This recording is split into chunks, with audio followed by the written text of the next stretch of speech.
Bab 301, mereka pergi. Baik Roja maupun Mihawk berada di puncak dunia dalam hal ilmu pedang. Mihawk tidak menggunakan trik apapun karena ia hanya mengayunkan pedangnya sekuat tenaga. Hal yang sama berlaku untuk Roja karena dia hanya ingin tahu apakah dia benar-benar melampaui Mihawk atau tidak. Keduanya mengerahkan seluruh kekuatan mereka. Ketika kedua serangan itu bertabrakan, tidak terjadi apa-apa selama beberapa saat, lalu ombak mulai terbentuk di laut dan angin bertiup kencang. Itu hanya tabrakan dua pedang. Walaupun itu hanya tabrakan antara dua pedang, orang yang memegang pedang tersebut adalah Grand Master Pendekar. Aduh, ombak demi ombak menghantam restoran laut yang membuat para koki berpegangan pada pagar pembatas karena takut terjatuh. Apakah ini sesuatu yang dapat dilakukan manusia? Zoro memegang pagar pembatas sambil melihat pemandangan ini. Matanya penuh kegembiraan dan kebingungan. Dia sudah mempelajari ritme semua hal dan secara resmi memasuki ranah ahli pedang sehingga pertarungan ini akan mencerahkannya. Melihat hal itu membuatnya mampu melihat sekilas dunia pendekar pedang agung. Dia mengerti dan gembira saat menyaksikan tingkat ilmu pedang tersebut. Inilah yang dia cari, inilah yang dia inginkan.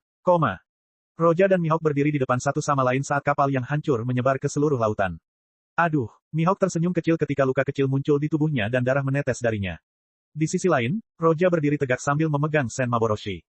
Kamu bahkan bisa melampaui batas itu. Mihawk tidak peduli dengan luka kecil itu karena ekspresi aneh muncul di matanya. Luka ini tidak seberapa, Roja menang melawannya namun tidak terlalu banyak. Yang membuatnya tidak bisa tenang adalah karena dia berdiri di puncak selama bertahun-tahun dan mencapai batas yang tidak dapat dilewatinya. Baik dia maupun Sangs tidak melewati garis ini, yang bisa dia lakukan hanyalah berdiri di sana tanpa cara untuk bergerak maju. Dia tidak menemukan cara untuk berkembang lebih jauh. Tetapi sekarang, dia melihat sesuatu yang berbeda pada Roja. Roja telah melangkah melampaui batas itu. Mari kita lanjutkan. Roja menatap mata Mihawk tanpa rasa senang, dia hanya mendesah. Sebagai seorang pendekar pedang, Roja sangat menghargai Mihawk namun sayangnya, Mihawk berbeda darinya. Bagaimanapun juga, Roja berasal dari dunia lain dan dia juga memiliki Zanpakuto, dia sudah tahu bahwa jalannya masih panjang. Kau sebenarnya tidak kalah dalam hal pedang. Roja menghela nafas dan mengatakan sesuatu kepada Mihawk. Mihawk menggelengkan kepalanya dan berkata, jika kau kalah, kau kalah. Tidak ada alasan untuk menjadi yang terkuat jika kau tidak kalah. Sambil meletakkan Yoru di punggungnya, Mihawk melompat kembali ke kapalnya dan hanyut. 22 tahun setelah era keemasan bajak laut, Mihawk kalah duel melawan Roja dan kehilangan gelarnya sebagai pendekar pedang terkuat. Siapa sebenarnya yang bisa menjadi yang terkuat? Ketika Roja melihat punggung Mihawk yang menjauh, dia menggelengkan kepalanya dan mendesah. Dia sudah bisa mengerti maksud Mihawk tetapi Mihawk tidak bisa mengerti maksudnya. Lagi pula, dia bukan seseorang dari dunia ini. Dia memiliki Sen Maboroshi dan cepat atau lambat, dia akan mencapai kekuatan yang melampaui dunia ini. Dia sudah menjadi yang terkuat di dunia ini, tetapi di matanya, dia tidak cukup kuat. Ada cakrawala yang berbeda, ada alam yang berbeda. Itulah sebabnya Roja berkata kepada Mihawk bahwa dia tidak kalah dalam ilmu pedang. Setelah itu, Roja menatap kelompok Luffy dan menggelengkan kepalanya lalu melangkah pelan ke laut dan pergi. Orang-orang di restoran laut tiba-tiba terbangun karena terkejut. Beberapa orang menatap ke langit sambil merasa bahwa mereka sedang bermimpi. Awan, mereka benar-benar terbelah menjadi dua. Ini adalah pertarungan antara Laksamana terkuat dan pendekar pedang terkuat, apakah mereka manusia? Tanpa diketahui siapapun, awan itu terbelah dua dan muncullah jurang yang dalam. Setelah beberapa saat, awan itu menghilang dan langit kembali normal. Melihat pemandangan ini, berbagai emosi berkelebat di hati Luffy dan krunya. Luffy mengepalkan tinjunya dengan gembira sementara Zoro memejamkan mata sambil memikirkan pertarungan itu. Nami memiliki tatapan yang rumit karena dia merasa bertekad. Beberapa hari kemudian, di Locktown, tempat yang telah menyaksikan peristiwa yang sangat epik 20 tahun lalu, yaitu eksekusi Roger dan dimulainya era baru. Banyak orang yang melewati tempat ini akan pergi ke tempat eksekusi untuk melihat tempat yang memicu era baru. Hari ini, Roja melangkahkan kakinya ke Locktown. Ia memandang ke arah tempat eksekusi dari jauh. Seolah-olah ia melintasi ruang dan waktu, ia melihat pemandangan dari 20 tahun yang lalu. Kemudian Roja teringat kembali adegan kedatangannya ke dunia ini, sudah 11 tahun berlalu sejak saat itu. 20 tahun lalu era pembajakan dimulai. Gold, De Roger, kau melakukan ini karena suatu tujuan, aku hampir bisa mengerti satu atau dua tujuan. Aku benar-benar mengagumimu lebih dari Siki dan Whitebeard. Kekaguman adalah kekaguman, meskipun banyak bajak laut memulai perjalanan mereka, Anda juga memulai era paling kacau, ini adalah dosa. Segala sesuatu memiliki dua sisi, Roja mengagumi karakter Roger, tetapi pada saat yang sama, dia tidak setuju dia memulai era baru ini. Era pembajakan akan segera berakhir. Sambil menatap tempat eksekusi, Roja mendesah. Tidak seorang pun dapat membaca mata Roja saat ini karena sulit dijelaskan dengan kata-kata. Mengambil napas dalam-dalam, Roja berbalik dan bersiap untuk pergi. Pada saat itu tiba-tiba terdengar suara keras dari kejauhan. Roja berhenti dan melihat ke arah sumber suara itu. Orang ini adalah Badut Bugi. Dia memiliki hadiah sebesar 15 juta beri untuk kepalanya, kita tidak boleh membiarkan mereka pergi. Seorang gadis muda berpakaian seragam sersan dan berkacamata memegang pedang di tangannya dengan ekspresi serius memimpin tim kecil marinir. Marinir yang jahat sekali. Wajah Bugi sudah jelek saat dia melihat para marinir. Meskipun dia dikepung, dia tidak khawatir atau takut. Berani-beraninya kau punya ide untuk menangkapku, tidakkah kau tahu kekuatanku? Kapten Bugi, kita harus segera pergi. Kabarnya pulau ini memiliki kapten baru dari markas besar. Dia monster yang kuat, kita tidak bisa menghadapinya jika dia datang. Para perompak dengan gugup mengingatkan Bugi. Ketika Bugi mendengar ini, ekspresinya sedikit berubah. Dia berkata, bagaimana dengan Greenland, aku di akhir. Singkatnya, bunuh kelompok marinir ini dan mari kita pergi. Berita tentang harta karun itu sudah saya terima. Saya tidak punya waktu untuk bermain-main dengan marinir sekarang. Bab 302, Begi dan Tas Gigi. Mereka bajak laut Bugi. Pergi-pergi. Kekacauan menyebar di jalan ketika banyak orang melihat konflik antara marinir dan bajak laut. Kapten bajak laut Bugi, Bugi Clown, dan Sangs adalah anak buah Roger. Dia hanyalah bahan tertawaan, sementara Sangs sekarang menjadi Yonko, dia hanyalah bajak laut kecil dengan harga buronan 15 juta beri.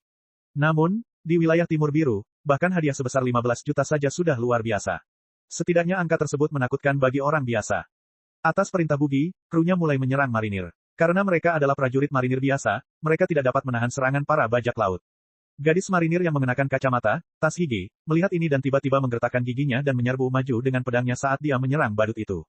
Aduh, yang mengejutkannya, Bugi tidak menghindari serangan pedangnya dan malah terbelah menjadi dua.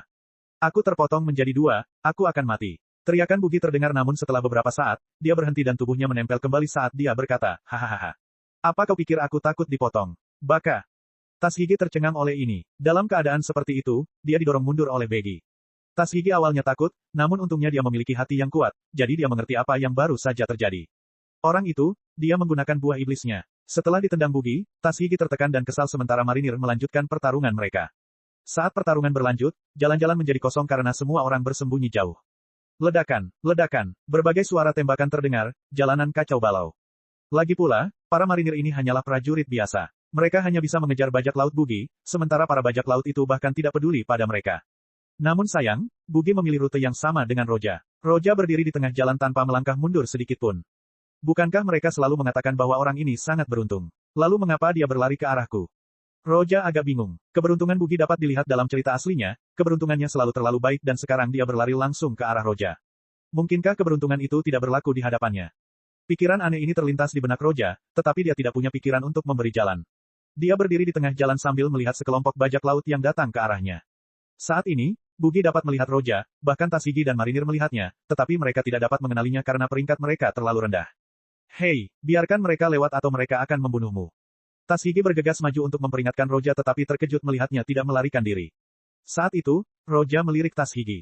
Tentu saja, dia mengenalinya.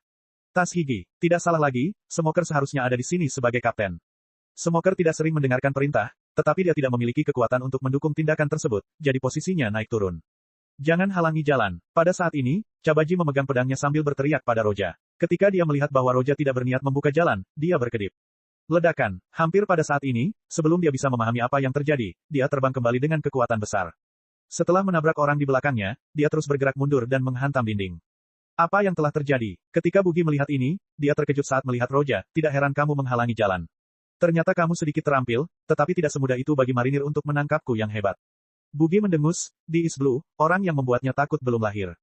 Bara-bara Hokiri Hanashi. Bugi menjentikkan jarinya dan beberapa pisau muncul di antara jari-jarinya, lalu dia menarik pergelangan tangannya dan menghantamkannya ke arah Roja. Dia pikir Roja akan takut dengan tipuan ini dan akan terluka parah. Namun kenyataannya tidak begitu menyenangkan. Roja berdiri di sana dengan wajah tenang sambil melambaikan tangannya secara acak dan semua pisau terbang kembali bersama tangan itu. Ada yang salah. Bugi membelalakan matanya saat dia menangkap kembali tinjunya. Dia sangat murka dan marah saat dia mengambil semua belatinya dan menyerbu ke arah Roja, dia berteriak saat menyerangnya. Putong, Bugi terjatuh ke tanah. Anak buahnya melihat kejadian itu sambil tercengang. Mereka tidak menyangka kapten mereka akan dikalahkan semudah itu. Hei, Kapten Bugi, kau berpura-pura, kan? Bangun dan bunuh orang itu. Para kru dipenuhi keringat dingin ketika para marinir tiba dan mengarahkan senjata mereka ke arah mereka. Tas gigi bergegas ke samping Roja dan setelah terengah-engah sejenak, dia melihat ke arah Bugi yang tergeletak di tanah lalu ke arah Roja.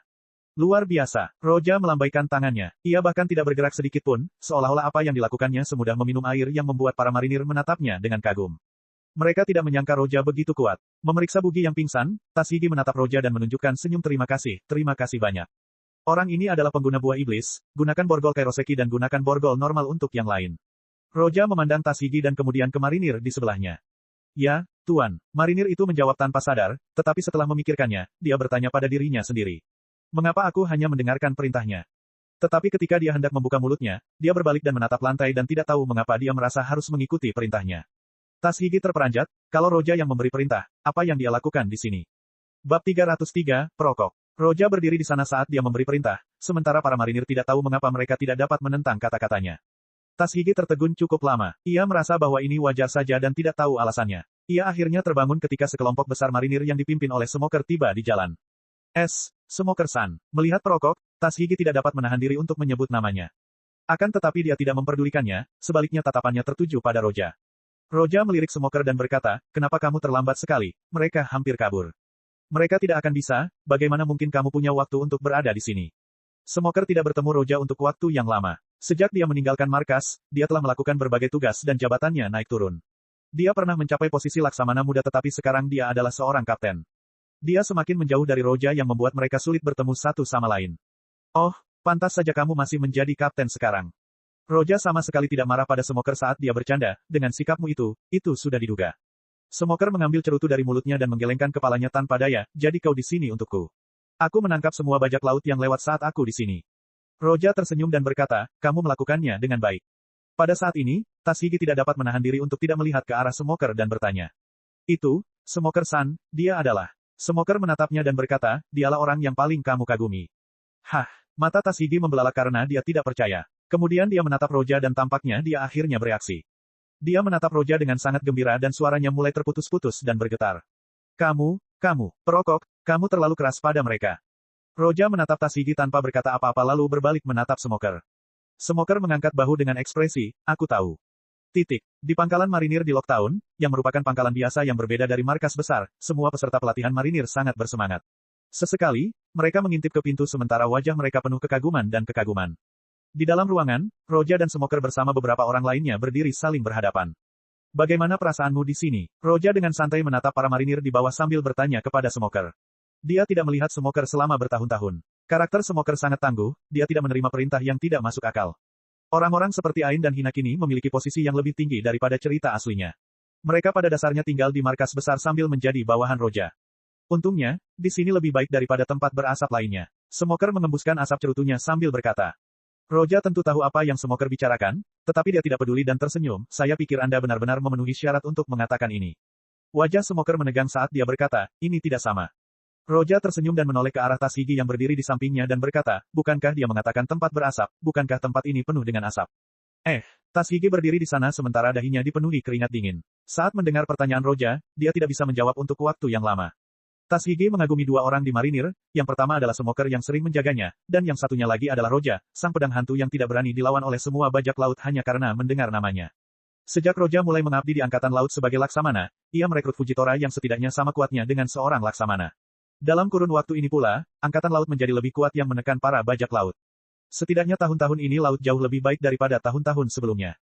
Ini adalah salah satu alasan mengapa Tas gigi mengagumi Roja. Alasan lainnya adalah nama Roja, pedang hantu yang menguasai lautan hanya dengan satu tangan, hal ini juga membuatnya semakin mengaguminya.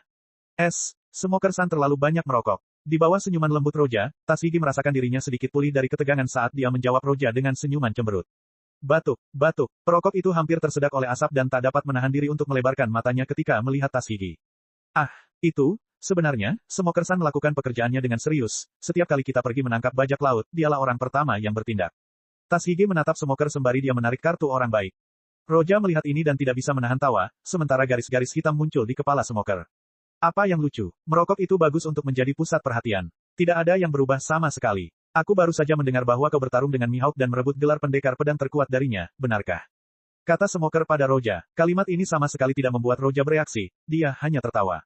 Namun, Tas gigi di sisi lain membelalakkan matanya. Mihawk, pendekar pedang terkuat di dunia. Dia tidak bisa menahan diri untuk bertanya pada Roja, Roja-san, apa yang baru saja dikatakan Smoker-san? Kebetulan aku bertemu dengannya dan bertanding dengannya, aku sedikit lebih baik. Roja tersenyum pada Tas gigi saat dia menjawab dengan santai. Ledakan. Roja menanggapi dengan santai karena dia tidak terlalu mempedulikannya, tetapi Tas gigi mendengarnya, dia merasa otaknya baru saja mengalami korsleting. Ini, terlalu hebat. Tas gigi sangat gembira dan hanya bisa berkata demikian karena dia tidak menemukan kata-kata untuk mengungkapkan kegembiraannya. Mulut Smoker terbuka saat hendak memarahinya. Roja menatapnya dengan aneh. Apa hebatnya? Lihat ini, aku tidak bisa membedakan apakah aku atau dia yang mengalahkan Mihawk. Bab 304, Mimpi Tas gigi. Tas gigi akhirnya menyadari reaksi mereka dan pipinya memerah. Dia tidak berani mengatakan apapun lagi sambil menundukkan kepalanya dan ingin mencari tempat untuk bersembunyi. Itulah karakternya, Roja tidak dapat menahan senyum saat melihat ini. Ada apa? Katakan padaku. Itu, sebenarnya seperti ini. Tashigi menundukkan kepalanya sambil menatap pedangnya. Ia ragu-ragu lalu meraihnya dengan lembut dan perlahan membuka mulutnya. Entahlah kenapa, tapi semua pendekar pedang terkenal adalah bajak laut dan pedang yang mereka miliki semuanya adalah pedang terkenal. Bahkan pendekar pedang terkuat, Mohawk, adalah salah satu Shichibukai. Setelah mengatakan hal itu, Tashigi tiba-tiba tampak berubah. Dia mengepalkan pedangnya dan berkata, semua pedang terkenal ada di tangan mereka. Saya telah berlatih ilmu pedang untuk memenuhi impian saya yaitu mendapatkan semua pedang ini dari para bajak laut. Mendengar ini, Roja tersenyum, mimpi yang indah. Tetapi, cahaya di mata Tashigi meredup dan nadanya merendah saat dia berkata, aku seorang gadis, jadi aku agak lemah yang berarti itu hampir mustahil. Singkatnya, Roja-san mengalahkan Mihawk, membuatku merasa lebih baik. Tashigi kembali ke dirinya yang biasa sambil tersenyum. Menurutnya, seorang marinir yang memegang gelar itu adalah sesuatu yang membahagiakan. Mendengarkan kata-katanya, Smoker tetap diam dan tidak tahu harus berkata apa. Roja terdiam sejenak, lalu dia menggelengkan kepalanya pelan, ingin berada di puncak ilmu pedang itu sulit, tetapi bukan tidak mungkin. Hah, Tashigi menatap Roja dengan secercah harapan. Roja berkata pelan, di puncak, kesenjangan antara kekuatan dan ilmu pedang hampir nol. Satu-satunya hal yang bisa dikompetisikan adalah ilmu pedang. Jadi, tidak peduli apakah Anda seorang wanita atau pria, selalu ada harapan untuk mencapai puncak. Ini memang jauh lebih sulit bagimu, tetapi bukan seperti yang kamu ketahui saat ini. Kerugian dari kekuatan fisik, tapi di sisi lain. Roja berhenti bicara sebentar lalu berkata pelan, bahkan seorang pria pun jika tidak memiliki tekad dan berlatih keras, mustahil baginya untuk menjadi yang terkuat. Hanya saja sulit bagi seorang wanita untuk berlatih seperti pria sepanjang waktu karena beberapa masalah. Tashigi tahu apa yang dibicarakan Roja, pipinya memerah tetapi dia tidak mau menerimanya. Secara keseluruhan, itu sulit tetapi bukan berarti mustahil. Roja menatap Tashigi dan berkata, itu tergantung pada kemauanmu, apakah kamu punya tekad untuk melakukannya, bukan hanya sekadar membicarakannya. Roja mendesah. Kekuatan dan statusnya saat ini tidak datang begitu saja, dia bekerja keras, hanya dia yang tahu seberapa keras dia bekerja dan seberapa buruk latihannya dan meskipun dia tidak bertahan lama di kamp elit, semua orang tahu seberapa keras dia berlatih. Dia melakukannya selangkah demi selangkah dan sampailah dia di titik sekarang. Roja tidak mengandalkan bakat, hanya usahanya sendiri dan selangkah demi selangkah ia menjadi seperti sekarang ini, setidaknya Smoker yakin dengan apa yang dikatakan Roja. Aku akan tinggal di sini selama beberapa hari jika kamu merasa punya kemauan, keteguhan, dan tekad untuk itu. Jika kamu tidak menyerah di tengah jalan, kamu bisa mencariku. Saya bisa sedikit membantu latihanmu, ingat, jangan beritahu siapapun. Setelah mengatakan ini, Roja pergi. Smoker menatap punggung Roja dan mendesah dalam hatinya. Tidak seorang pun benar-benar tahu apa yang sedang dipikirkannya sementara Tashigi di sampingnya tampak bersemangat. Kamu istirahat saja. Smoker tahu betapa gembiranya Tashigi, jadi dia berbicara padanya dan berbalik untuk pergi. Roja jarang membantu orang lain berlatih karena semua orang di sekitarnya adalah orang-orang dari kubu elit. Kekuatannya sendiri sudah lama melampaui Z tetapi dia tidak tahu apakah dia sama baiknya dengan Z dalam melatih orang lain atau tidak. Setidaknya, dalam hal latihan fisik dan haki, dia tidak merasa lebih baik dari Garp dan Z. Jadi dia tidak melakukan hal yang tidak berguna. Sebaliknya, dalam pengembangan buah iblis, Roja justru menunjuk beberapa orang, seperti Hina dan Ain. Mengenai ilmu pedang, Roja sekarang benar-benar yang terkuat di dunia. Tidak ada yang lebih baik darinya, jadi jika dia tidak memenuhi syarat untuk melatih seseorang maka tidak ada yang bisa. 2 hari kemudian, Tashigi mengetuk kamar Roja. Roja menatap Tashigi yang meskipun merasa sedikit malu, namun keraguan yang ia lihat sebelumnya berubah menjadi tekad saat ini. Tolong latih aku. Tashigi datang di hadapan Roja dan meletakkan pedangnya di tanah, pada saat yang sama dia menunduk dan membungkuk dengan teguh. Bagus. Sebenarnya Roja agak terkejut karena ia tidak menyangka Tashigi benar-benar akan datang mencarinya. Ia tidak ingin Tashigi datang jika tidak memiliki tekad dan kemauan. Dalam kasus ini, dia tidak memiliki masalah dalam melatihnya. Roja menggenggam tangannya dan berdiri, lalu mengangguk padanya, jika memang begitu, sumber daya di sini buruk. Kau harus ikut denganku ke markas besok. Ya, Tashigi mengangguk lalu meraih pedangnya dan berjalan menuju pintu. Tatapan matanya tegas saat dia berjalan keluar pintu. Kemudian, putong, sesaat sebelumnya dia sangat bertekad. Namun saat dia mencapai pintu, dia tersandung dan jatuh yang hampir membuat Roja muntah. Apa-apaan? Oh, kelihatannya keinginannya kuat tapi sifatnya yang kikuk tidak berubah sama sekali. Roja menatapnya tanpa daya dan merasa bahwa dia mungkin telah menerima murid palsu. Bab 305, Pelatihan. Mengetahui bahwa Roja bersedia membawa Tashigi ke markas besar, Smoker tidak menghentikannya. Ia berlatih di sana. Ia tahu bahwa sumber daya dan materi untuk latihan jauh lebih baik dibandingkan dengan yang ada di sini. Dia sebenarnya senang dengan pilihan yang diambil Tashigi. Jika itu dia mungkin tidak akan membentengi hatinya dan mempertaruhkan segalanya untuk berlatih. Sebuah kapal perang perlahan berlabuh di pelabuhan di markas besar marinir. Roja berjalan keluar sementara Tashigi mengikutinya dari belakang. Ini pertama kalinya dia datang ke markas. Lagi pula, dia hanya seorang sersan. Ini, markas besar, Marineford. Melihat benteng besar di depannya, Tashigi merasa kecil. Ini adalah pusat operasi bagi semua marinir. Di dunia ini adalah tempat untuk melawan kejahatan. Ketika Roja tiba di sini untuk pertama kalinya, reaksinya sama seperti Tashigi. Meskipun dia pernah melihatnya sebelumnya saat menonton One Piece, hal yang sebenarnya tidak dapat dibandingkan dengan itu. Dalam perjalanan, kecuali beberapa marinir yang tidak mengenali Roja, semua orang memberi hormat kepada Roja begitu mereka melihatnya. Roja bergerak menuju ke perkemahan rekrutmen. Saat Garp melemparkan Roja ke sini, dia tahu bahwa Garp ingin dia merasakan kesenjangan antara dirinya dan rekrutan lainnya dan bekerja lebih keras untuk menjadi sebaik mereka. Terlebih lagi, Garp tidak melemparkannya ke sini dan mengabaikannya sama sekali. Alasan dia menghilang dalam waktu lama adalah untuk membantunya mendapatkan pedang, lalu dia mulai melatih Roja. Roja ingin melakukan hal yang sama dengan Tashigi. Ini adalah tempat rekrutmen, jika dibandingkan dengan mereka, fondasi kalian masih jauh di bawah mereka, jadi bulan depan aku akan memperkecil kesenjangan itu. Bagi Roja, menjadikan Tashigi bagian dari camp itu mudah. Ia hanya perlu mengatakannya dan itu akan segera terlaksana. Ya, Tashigi melihat kekuatan para rekrutan ini, mereka terlalu kuat dan hampir tidak manusiawi yang membuatnya menyadari kelemahannya. Dia sudah mendengar dari Roja bahwa camp itu dibagi menjadi camp biasa dan camp elit. Tujuan pertamanya adalah melampaui rekrutan camp biasa yang sangat sulit. Apalagi dia seorang gadis, yang akan membuat segalanya lebih sulit baginya. Para rekrutan itu melihat Roja dan terpesona saat memandangnya, mereka juga penasaran dengan Tashigi. Ketika mereka mengetahui bahwa dia adalah seseorang yang dibawa Roja ke sini untuk melatih dirinya, mereka semua merasa iri dan benci terhadapnya. Banyak di antara mereka yang bersikap provokatif dan memusuhi dia. Hal ini membuat Tashigi semakin gugup. Roja tidak mempedulikan semua ini. Malah, dia melakukan seluruh perjalanan ini untuk menarik kebencian para rekrutan ini terhadap Tashigi sehingga dia bisa memiliki beberapa pesaing yang bisa lebih memperkuatnya di masa depan. Roja mulai memberi petunjuk kepada Tashigi dengan santai karena ia tahu bahwa pendekar pedang perlu mencari jalannya sendiri. Tidak ada gunanya meniru karena itu tidak akan membuatnya menjadi seorang Grandmaster. Tashigi tidak sama dengan Zoro, dia tidak memiliki guru seperti Koshiro yang dapat membantunya meletakkan fondasinya di usia yang sangat muda. Di ruangan terpisah, Tashigi terus-menerus menyerang Roja yang memegang Senmaboroshi dan terus menangkis serangannya. Masih agak berantakan, tapi jauh lebih baik daripada sebelumnya. Roja menggambarkan serangannya dengan cara biasa sambil menceritakan keuntungan dan kerugian dari gerakannya. Sudah hampir sebulan sejak Roja membawanya ke sini. Ia segera menyadari bahwa tidak semua orang seperti dirinya. Perasaan Roja sendiri membuatnya sulit untuk menemui hambatan dalam latihannya. Bahkan saat berada di alam Grandmaster, ia hanya perlu beberapa kali bertarung dengan Grandmaster sungguhan untuk menyadari jalannya. Sebaliknya, langkah Tashigi jauh lebih lambat. Butuh waktu sebulan baginya untuk memperbaiki ilmu pedangnya dan mengarahkannya ke jalan yang benar. Masih belum jelas kapan ia akan memahami irama segala sesuatu. Setelah beberapa konfrontasi, dahi Tashigi penuh keringat dan ketika Roja melihat ini, dia mengakhiri latihan hari ini. Aku benar-benar minta maaf. Tashigi menunjukkan permintaan maaf di wajahnya. Roja menggelengkan kepalanya dan berkata, tidak apa-apa. Kekuatan fisikmu lebih rendah daripada pria. Itu normal, teruslah berlatih dan setelah mencapai tingkat tertentu, kamu akan merasakan efeknya semakin mengecil. Di bulan ini kamu harus menghargai peningkatan kekuatan yang kamu alami. Mendengar perkataan Roja, senyum bahagia tampak di wajah Tashigi yang kelelahan. Dia tahu lebih dari siapapun, seberapa besar kekuatannya tumbuh dalam sebulan terakhir. Ilmu pedangmu tidak berantakan seperti sebelumnya, jadi sekarang kau akan berlatih di perkemahan bersama yang lain, kata Roja kepada Tashigi. Tashigi bukanlah dia, latihan ilmu pedang harus dibarengi dengan pertarungan sungguhan. Setidaknya dia perlu mencapai ritme semua hal sendiri. Menurut cerita aslinya, Tashigi memiliki kualifikasi untuk menjadi ahli pedang, tetapi apakah dia dapat melewati hambatan itu ke alam berikutnya adalah sesuatu yang tidak diketahui Roja bahkan jika dia mendapat bantuannya. Lagi pula, Roja tidak tahu apakah dunia ini memiliki Grandmaster perempuan sebelumnya. Aku tidak akan mengecewakanmu, Tashigi berkata dengan tegas sambil mengepalkan pedangnya dan mengangguk ke arah Roja. Memang benar dia agak terlambat memulainya, tetapi ada sesuatu yang membuat Roja merasa bahwa dia punya potensi untuk menjadi seorang Grandmaster. Semoga beruntung. Roja mengangguk dan tersenyum padanya lalu berbalik dan pergi. Bab 306, Perang. Setelah Tashigi resmi bergabung dengan kubu biasa, Roja tak lagi terlalu memperhatikannya melainkan diam-diam membuat para instruktur memperhatikannya.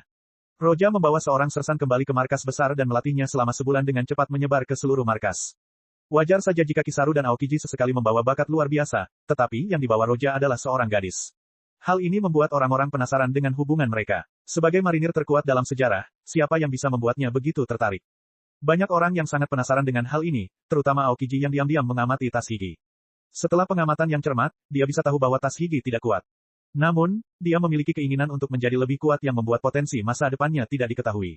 Mungkin Roja menghargai ini. Setelah melihat Tashigi sejenak, Aokiji pergi. Pada bulan berikutnya, penampilan Tashigi mengejutkan banyak orang. Awalnya, ia dapat menduduki peringkat tengah di kubu biasa. Namun setelah beberapa kali berlatih, ia dapat mengalahkan semua orang di sana. Kekuatan dan prestasinya meroket dari tingkat menengah ke atas dan akhirnya, dia menjadi salah satu dari 10 orang terkuat di perkemahan. Namun Roja tidak ada di markas saat itu, ia menerima permintaan untuk membantu di Alabasta, jadi ia meninggalkan markas dan menuju ke sana. Saat ia menginjakan kakinya di padang pasir negeri ini, ia merasakan ketidakberdayaan. Permintaan itu datang dari Vivi. Dia mengatakan bahwa dia mengalami beberapa kesulitan dan membutuhkan bantuannya. Dia agak tidak bisa berkata apa-apa. Terakhir kali, dia menakuti krokodil dan memperingatkan kobra tentang dia. Jika dia kembali, kobra akan tahu siapa yang akan dia lawan dan bisa mengambil tindakan pencegahan. Namun, dia tetap tidak bisa melakukan apapun pada krokodil. Orang ini terlalu sering menggunakan identitasnya sebagai si Cibukai. Menurutku, sudah saatnya sistem itu dibatalkan. Roja menggelengkan kepalanya dan bergerak melalui gurun menuju Alabasta. Alabasta kini dalam keadaan siaga tinggi. Setelah krokodil bergerak, para pemberontak akhirnya mengalahkan angkatan darat dan mencapai level yang tidak dapat dibendung lagi. Pertempuran habis-habisan tidak dapat dihentikan. Isi semua meriam. Saat musuh datang, akan terlambat untuk mengisinya. Di menara Alabasta, meriam ditempatkan dan diarahkan ke gurun di depan. Tiba-tiba bumi berguncang karena langkah kaki manusia yang tak terhitung jumlahnya. Mereka adalah para pemberontak yang jumlahnya lebih dari 2 juta. Mereka belum datang, namun langkah mereka membuat seluruh kerajaan berguncang. Di kejauhan, garis yang menghubungkan bumi dengan langit tiba-tiba kabur dan debu mulai berterbangan ketika sosok-sosok yang tak terhitung jumlahnya mulai bermunculan. Pasukan pemberontak yang besar akhirnya muncul. Tentara bisa merasakan tekanannya. Pada saat ini, ada 2 sosok berdiri agak jauh, yang memegang tinjunya adalah Carue si bebek dan di sebelahnya ada seorang gadis dengan rambut biru panjang yang bergoyang tertiup angin. Ini Vivi. Bebek di sebelahnya gemetar setelah melihat pasukan pemberontak. Vivi melihat Carue gemetar dan tak kuasa menahan diri untuk berbisik di telinganya, tidak apa-apa. Carue, kau tidak perlu tinggal di sini. Vivi tidak dapat menahan senyum ketika menghadapi tekanan tentara dan berkata, saya tidak peduli jika saya diinjak. Dia menoleh dan menatap ke kejauhan lagi. Meskipun dia tidak takut, dia merasa gugup karena ini adalah kesempatan terakhirnya untuk menghentikan pasukan pemberontak. Pemimpin pasukan pemberontak, Kohsa, bergerak semakin dekat ke arah Alabasta lalu menghunus pedangnya dan mengangkatnya tinggi-tinggi. Jangan terganggu, masuklah ke gerbang selatan lalu bukakan gerbang utama dari dalam untukku. Aduh, sekelompok pemberontak mengikuti di belakang dan berteriak. Teriakan itu mengalahkan suara langkah kaki. Vivi melihat para pemberontak semakin mendekat dan akhirnya membuka tangannya dan berteriak, hentikan pasukan pemberontak. Perang ini. Namun tanpa menunggu dia selesai berbicara, sebuah bola meriam tiba-tiba terbang dari Alabasta dan mendarat di depan Vivi. Debu memenuhi tempat itu sehingga Vivi tidak dapat berbicara karena hatinya dipenuhi keterkejutan. Ia berusaha berteriak sekuat tenaga, tetapi tidak berhasil. Momentum pasukan yang besar membuatnya tidak dapat berbicara. Apakah ini benar-benar mustahil untuk dihentikan? Vivi menggertakkan giginya, dia tidak dapat mendengar suaranya sendiri lagi dan hanya dapat melihat pasukan pemberontak menyerbu mendekat. Debu memenuhi tempat itu dan banyak orang tidak dapat melihat Vivi lagi. Bahkan pasukan kerajaan tidak dapat melihat Vivi saat mereka bersiap untuk bentrokan. Melihat ini, mata Vivi penuh dengan keputusasaan. Tepat pada saat itu, di tengah kekacauan itu, sebuah suara keras tiba-tiba terdengar di telinganya. Perang tidak berhenti seperti ini. Vivi terkejut dan tak kuasa menahan diri untuk tidak melihat ke arah datangnya suara itu. Ia langsung melihat sosok marinir yang tidak dapat ia kenali kapan kemunculannya. Roja akhirnya tiba. Bab 307, menghentikan perang. Roja-san. Ketika Vivi melihat Roja, dia gembira karena dia benar-benar datang, tetapi dia tidak tahu apakah dia bisa menghentikan perang seperti itu. Jumlah orang yang terlibat dalam perang ini lebih dari 2 juta orang. Ayo, ayo, ayo, pasukan pemberontak menyerbu unta-unta itu sementara Roja dan Vivi tidak terlihat karena mereka tertutup debu. Kuku-kuku kuda itu bergerak terlalu cepat untuk menginjak mereka. Saat berikutnya, Roja yang datang dan berdiri di samping Vivi, dia mengangkat kepalanya sedikit dan melihat ke depan tanpa gerakan yang tidak perlu. Tetapi, hanya dengan mengangkat kepalanya saja, suasana seluruh medan perang berubah, seolah-olah waktu berhenti. Bahkan debu pun tak dapat dijelaskan dan anehnya terkumpul di udara. Hanya satu langkah lagi kuku unta itu akan menginjak Vivi, ia berhenti di udara, bukan hanya kuku itu saja, semua orang di sekelilingnya, semua unta membeku sekaligus. Mata Vivi terbuka lebar saat dia melihat sekelilingnya dengan terkejut. Apa yang dilakukan Roja? Pada contoh berikutnya. Putong, unta di depan Vivi jatuh ke tanah dan mengikutinya, orang di punggungnya. Tiba-tiba unta-unta itu berjatuhan satu demi satu dengan cepat. Pada saat yang sama, hampir semua pemberontak pun tumbang. Bukan hanya itu saja, seluruh debu di sekitar Roja dan Vivi tiba-tiba menyebar ke segala arah dan menghilang. Hanya beberapa pemberontak yang tersisa berdiri di depan Alabasta. Melihat hal ini, Vivi tidak dapat mempercayainya. Ia sangat terkejut. Pikirannya kosong karena ia tidak dapat berpikir lagi. Dia pikir Roja akan berteriak keras atau melakukan gerakan besar untuk menghentikan para pemberontak. Namun, dia bahkan tidak mengangkat tangannya dan semua pemberontak pun tumbang. Jumlah mereka 2 juta orang. Jangan khawatir, mereka hanya pingsan. Roja tampak tidak terjadi apa-apa, seolah-olah ini hanya masalah sepele baginya. Ia menepuk bahu Vivi dengan lembut untuk menyadarkannya dari keterkejutannya. Bahkan Vivi yang berdiri di samping Roja tidak dapat mengerti apa yang terjadi, apalagi pasukan kerajaan. Entah mereka prajurit atau kapten angkatan darat, mereka tidak tahu apa yang baru saja terjadi karena mereka tetap membeku di tempat. Sesaat sebelumnya bumi berguncang dan suara langkah kaki bagaikan guntur, dalam sekejap saja, mereka semua terjatuh ke tanah. Banyak prajurit yang tidak dapat menahan diri untuk bertanya. Apakah ini Tuhan? Vivi memandang pasukan pemberontak yang pingsan dan tidak dapat menahan kegembiraannya. Perang benar-benar berhenti. Terima kasih banyak.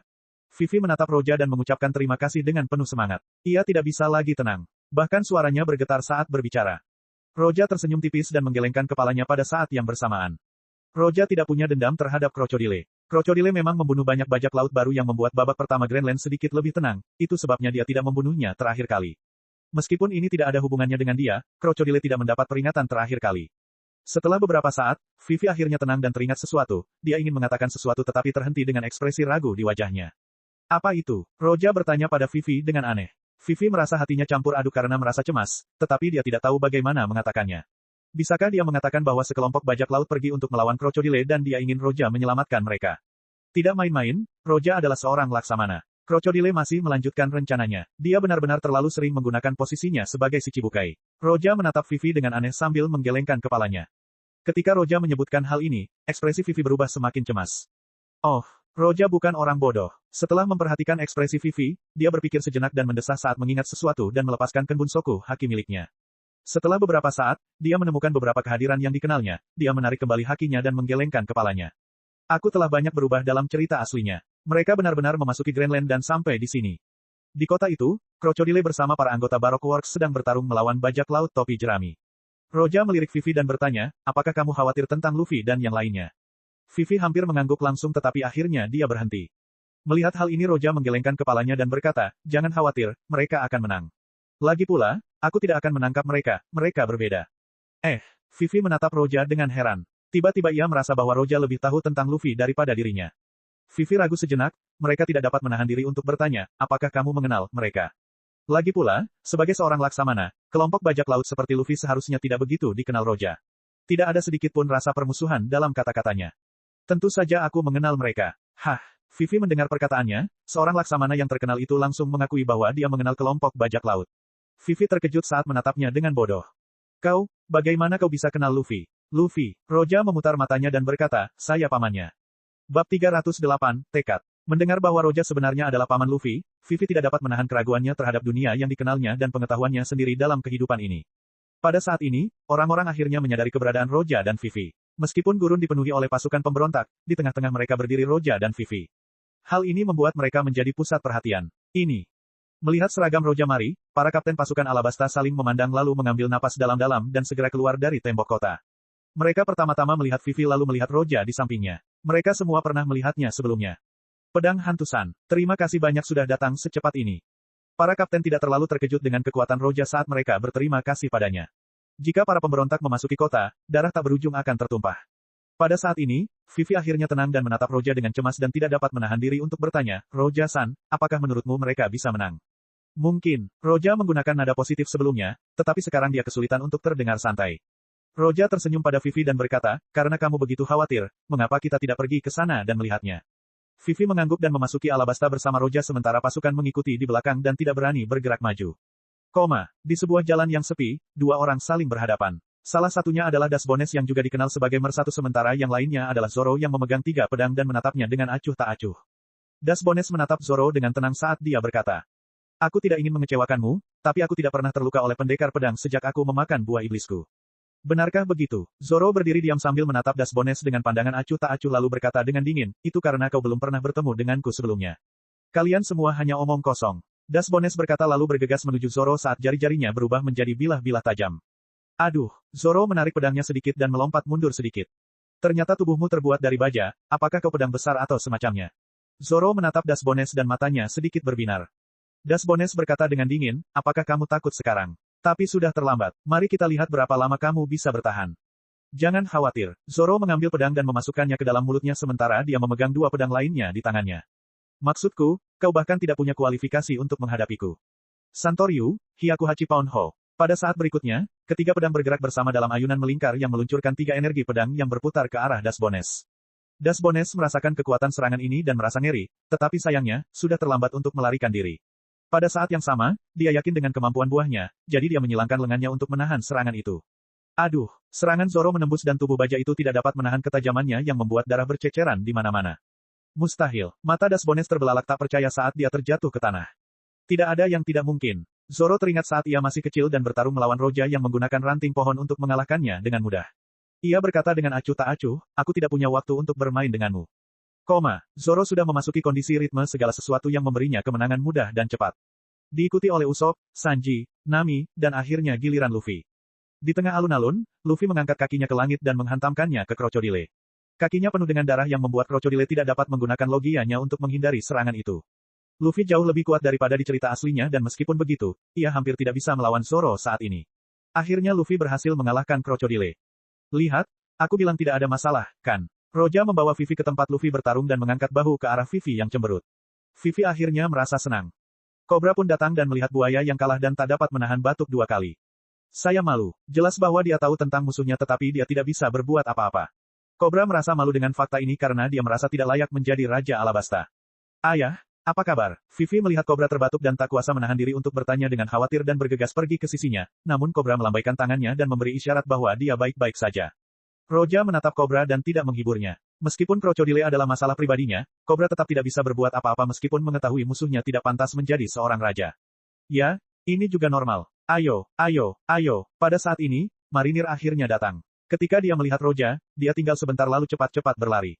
Pak, Roja melirik ke arah marinir, dia terlalu malas untuk menegur mereka saat dia berkata, bahwa pelaku kekacauan ini, krokodile, sambil mencabut statusnya sebagai si Cibukai, bawa juga semua bajak laut dari pabrik Barok ke Impel. Ya, Tuan, marinir ingin bertanya tentang bajak laut topi jerami namun tidak berani sementara Roja tidak mengatakan apapun tentang mereka. Bab 309, Asal-Usul. Kali ini kurasa aku harus bicara dengan lelaki tua itu tentang si Cibukai. Roja melihat marinir membawa pergi krokodile dan menggelengkan kepalanya. Dia tidak menyukai sistem itu sejak awal tetapi dia terlalu malas untuk mengurusnya. Ketika Kobra mendengar kata-kata Roja, dia menatap Roja dengan gembira dan berkata, ya, batuk, sistem si Cibukai, batuk, seharusnya tidak ada. Ayah, jangan bicara lagi, sebaiknya ayah istirahat saja. Vivi menatap Kobra dengan cemas sambil berkata, dia baik-baik saja. Roja menggunakan hakinya untuk melihat masalah Kobra, penyebab batuknya adalah cedera paru-paru kecil, bukan masalah besar. Vivi ragu sejenak lalu berkata, ayah, istirahatlah. Aku akan mengurus semuanya di sini. Ketika Kobra mendengar kata-katanya, awalnya dia ingin menolak, tetapi kemudian dia memikirkan sesuatu dan mengangguk sambil tersenyum. Baiklah kalau begitu. Roja diam-diam memperhatikan hal ini. Setelah Kobra dikawal oleh para pengawal, Vivi mulai menangani situasi tersebut. Dalam hal pemerintahan, dia lebih baik dari Hancock. Roja diam-diam menatap Vivi yang memimpin para pengawal dan prajurit dan tidak dapat menahan diri untuk mengangguk diam-diam. Dia menghargai cara Hancock tetapi dalam hal pemerintahan yang sebenarnya, Vivi lebih baik. Dia adalah penguasa yang berkualitas. Roja-san, setelah menyelesaikan urusan yang mendesak, Vivi tiba di samping Roja dan berkata, mengapa kamu masih berdiri di sini, pergilah ke sana dan beristirahatlah. Tidak, aku tidak ingin bertemu mereka. Roja menggelengkan kepalanya dan tersenyum pada Vivi, kau benar-benar pandai mengelola negaramu, tetapi kau tidak memiliki sikap seperti ratu. Dalam beberapa tahun, saat aku datang ke sini, aku harap aku bisa memanggilmu Ratu Vivi. Vivi tidak menyangka orang seperti Roja masih bisa bercanda. Sesaat, pipinya memerah karena tidak tahu harus bereaksi bagaimana. Ketika dia mendongak lagi, dia mendapati Roja telah menghilang. Dia pergi. Vivi melihat sekelilingnya dan tidak melihat jejak Roja sedikit pun, dia merasa sedikit tersesat di dalam hatinya. Saat dia ada di sini, dia merasa aman. Dia mungkin orang yang diandalkan semua orang di dunia. Pikiran seperti itu tiba-tiba muncul di benak Vivi. Di dalam kamar biasa di Marygold, kelima tetua mendengar laporan tentang kekalahan krokodile dari Kobra dan juga mendengar tentang rencananya untuk mendapatkan Pluto. Buaya dikalahkan. Itu sungguh beruntung, menurut Kobra dia ingin menciptakan Pluto. Salah satu dari 5 tetua yang memegang pedang berkata, dia adalah bajak laut. Lagi pula, kami hanya menggunakan mereka untuk menstabilkan keseimbangan kekuatan. Ngomong-ngomong soal ini, Luffy si topi jerami benar-benar masalah. Dia baru saja masuk ke Grand Line dan mengalahkan krokodile. Juga darahnya. Ketika menyangkut Luffy, wajah kelima tetua menjadi jelek. Masih banyak orang di dunia yang belum mengetahui identitas Luffy, tetapi mereka tahu. Dia adalah cucu Garp, putra Dragon, dan keponakan Roja. Ketiga identitas ini dapat membuat siapapun ketakutan setengah mati, apalagi jika digabungkan. Garp selalu menghalangi jalan kita. Bagaimana dengan Roja? Kita masih belum tahu apakah kita bisa mengendalikannya atau tidak. Sedangkan Dragon, dia bahkan lebih berbahaya. Dan sekarang anggota baru dari keluarga itu adalah bajak laut. Orang tua itu saling berpandangan dengan muram. Roja jelas tidak akan menangkap si topi jerami. Dia pergi ke Alabasta dan tidak menangkapnya di sana. Topi jerami mengalahkan krokodile, dan bahkan seorang komodor tidak akan mampu menghadapinya. Haruskah kita menaikkan hadiahnya? Bagaimana kalau 100 juta? Ya, kita harus melakukan itu. Mereka tidak dapat menemukan cara yang lebih baik untuk melawan. Luffy yang asli hanya memiliki Garp dan Dragon yang sudah membuat mereka pusing, belum lagi Roja. Roja mengabaikan panggilan para tetua belasan kali. Para tetua sangat iri dan khawatir dengan kekuatan Roja dan tidak berani menentangnya. Bagaimanapun, Roja adalah laksamana yang baik saat ini dan telah mengalahkan banyak bajak laut. Jika Roja memberontak dan menjadi naga kedua, situasinya akan berada di luar kendali mereka. Mereka harus berurusan dengan Roja tetapi mereka harus menunggu dia membersihkan sisa Yonko, lalu mereka akan langsung menyingkirkannya. Setelah Roja kembali ke markas, dia langsung masuk ke kamarnya. Bahkan dengan kondisi pikirannya saat ini, agak sulit baginya untuk menahan kegembiraannya. Karena Sen Maboroshi akhirnya mencapai tahap ke-6. Dengan sebuah pikiran, bila properti muncul di depannya, energinya mencapai kondisi untuk level berikutnya. Roja menarik napas dalam-dalam dan memilih untuk meningkatkan pedangnya. Sebelumnya, Roja tidak bisa merasakan Reiatsu-nya mengalir lancar ke Sen Maboroshi, tetapi sekarang hal itu benar-benar alami. Dia merasa bahwa dia bahkan dapat mengubah bentuk Sen Maboroshi dengan pikiran. Kali ini tidak ada cahaya keemasan seperti biasanya, tetapi jiwanya seolah menyatu dengan Sen Maboroshi. Akhirnya, Roja bisa melihat kenangan terdalam di dalam diri Sen Maboroshi. Roja melihat gambar pedang patah di ruang kosong. Roja pernah melihat gambar seperti itu sebelumnya, tapi gambar ini adalah gambar yang paling jelas. Dan dengan sebuah pemikiran, Roja mulai memindahkan gambar itu kembali ke masa depan, ke masa ketika pedang itu tidak rusak sama sekali. Akhirnya, dalam gambar itu, pedang itu muncul di dunia tertentu. Benar saja, kamu benar-benar berasal dari sana. Saat Roja melihat gambaran dunia di dalam ingatan Sen Maboroshi, dia mendesah dan tak bisa menahan diri untuk berbisik. Bab 310, Es dan Salju. Di dunia Bleach, 100 tahun sebelum cerita asli dimulai, Kapten Divisi ke-12 dan pendiri Institut Penelitian dan Pengembangan Shinigami, Urahara Kisuke, menciptakan sesuatu yang sangat berbahaya yang disebut Hokyoku. Setelah itu, ia bereksperimen dengannya. Eksperimen ini melibatkan pembuatan Zanpakutos. Sayangnya, Zanpakutos yang diciptakan seperti cangkang kosong tanpa Shikkei atau Bankai. Itu membuat mereka mustahil untuk dikembangkan lebih lanjut. Namun, yang tidak mereka ketahui, salah satu Zanpakutos ini sebenarnya dipengaruhi oleh Hokyoku yang memberinya potensi tak terbatas untuk berkembang. Zanpakutos yang sebelumnya tidak terlihat di Bleach, Sen Maboroshi. Saat Urahara terpaksa melarikan diri, ia menghancurkan semua penelitian terkait Hokyoku dan menyegelnya di tubuh Rukia, namun saat itu ia tidak sempat menghancurkan Sen Maboroshi. Dalam ketergesaannya, ia melemparkannya ke dalam lorong antara masyarakat jiwa dan dunia manusia yang seharusnya membuatnya menghilang selamanya. Namun yang tidak ia duga adalah benda itu menjelajah dunia dan menemukan jiwa Roja setelah ia meninggal dan menjadikan dirinya sebagai Zanpakuto miliknya. Adegan itu terbayang dalam pikiran Roja saat ia memahami asal-usulnya. Jadi itulah yang sebenarnya terjadi. Meskipun dia selalu tahu sesuatu yang serupa terjadi, dia tidak dapat menenangkan hatinya. Akhirnya, gambar-gambar itu menghilang dan Roja membuka matanya lagi. Sen Maboroshi mencapai tahap ke-6. Dengan pikirannya, bar properti yang berubah secara dramatis muncul di hadapan Roja. Tahap ke-6, Sen Maboroshi plus 0. Atribut dasar terintegrasi sempurna dan daya saat ini adalah 6 bintang. Atribut khusus, sistem unsur, sistem metamorfosis, sistem reiatsu, sistem ilusi, genjutsu, sistem kontrol. Energi, 0/450. Seluruh antarmuka disederhanakan. Kekuatan Yamamoto diklasifikasikan di bawah sistem elemental, Senbon Sakura diklasifikasikan di bawah sistem metamorfosis, Getsuga Tenso dan Devor diklasifikasikan di bawah sistem reiatsu. Mengenai ilusi, saat ini dia tidak memiliki kemampuan apapun di sana kecuali sistem kontrol itu, konstruksi ruang. Konstruksi luar angkasa, apa ini? Apakah ini kekuatan yang diperoleh setelah peningkatan atau kekuatan buah iblis yang dimakan pedang? Jiwa Roja kini telah menyatu sepenuhnya dengan Sen Maboroshi. Jadi, ia dapat berbicara dengannya untuk menemukan jawaban tanpa masalah, seperti Zanpakuto yang sebenarnya saat ini. Bagaimanapun, pedang itu dipengaruhi oleh kekuatan Hokyoku dan pedang itu sepenuhnya menyatu dengan jiwa Roja. Baik itu kekuatan Hokyoku atau Zanpakuto atau jiwa Roja, ketiganya memiliki potensi dan kemungkinan yang tak terbatas. Ketika Roja ingin tahu apakah ini kemampuan Zanpakuto atau karena menelan buah iblis, jawabannya langsung muncul di kepalanya. Itu sebenarnya kemampuan buah iblis, tapi itu berubah menjadi bentuk paling dasar dari kendali ruang, jadi aku perlu mengembangkannya sendiri sedikit demi sedikit. Roja mengulurkan tangannya dan meraih udara. Sen Maboroshi muncul di tangannya. Dia tidak tahu apakah kemampuan ini adalah kemampuan ruang utama yang membuatnya mampu mengendalikan ruang atau apakah itu cabang seperti kemampuan buah dunia cermin. Namun di bawah pengaruh Sen Maboroshi, ia berubah menjadi pengendali luar angkasa yang paling dasar dan pengembangan masa depannya bergantung padanya sekarang. Namun kekuatan sistem kontrol mungkin sulit dikembangkan. Roja menggelengkan kepalanya sedikit. Bahkan dengan kekuatannya sekarang, dia belum bisa menyentuh kekuatan ruang. Jadi ketika Sen Maboroshi menelan buah iblis ruang, dia mengubahnya menjadi pengendalian ruang paling dasar yaitu konstruksi.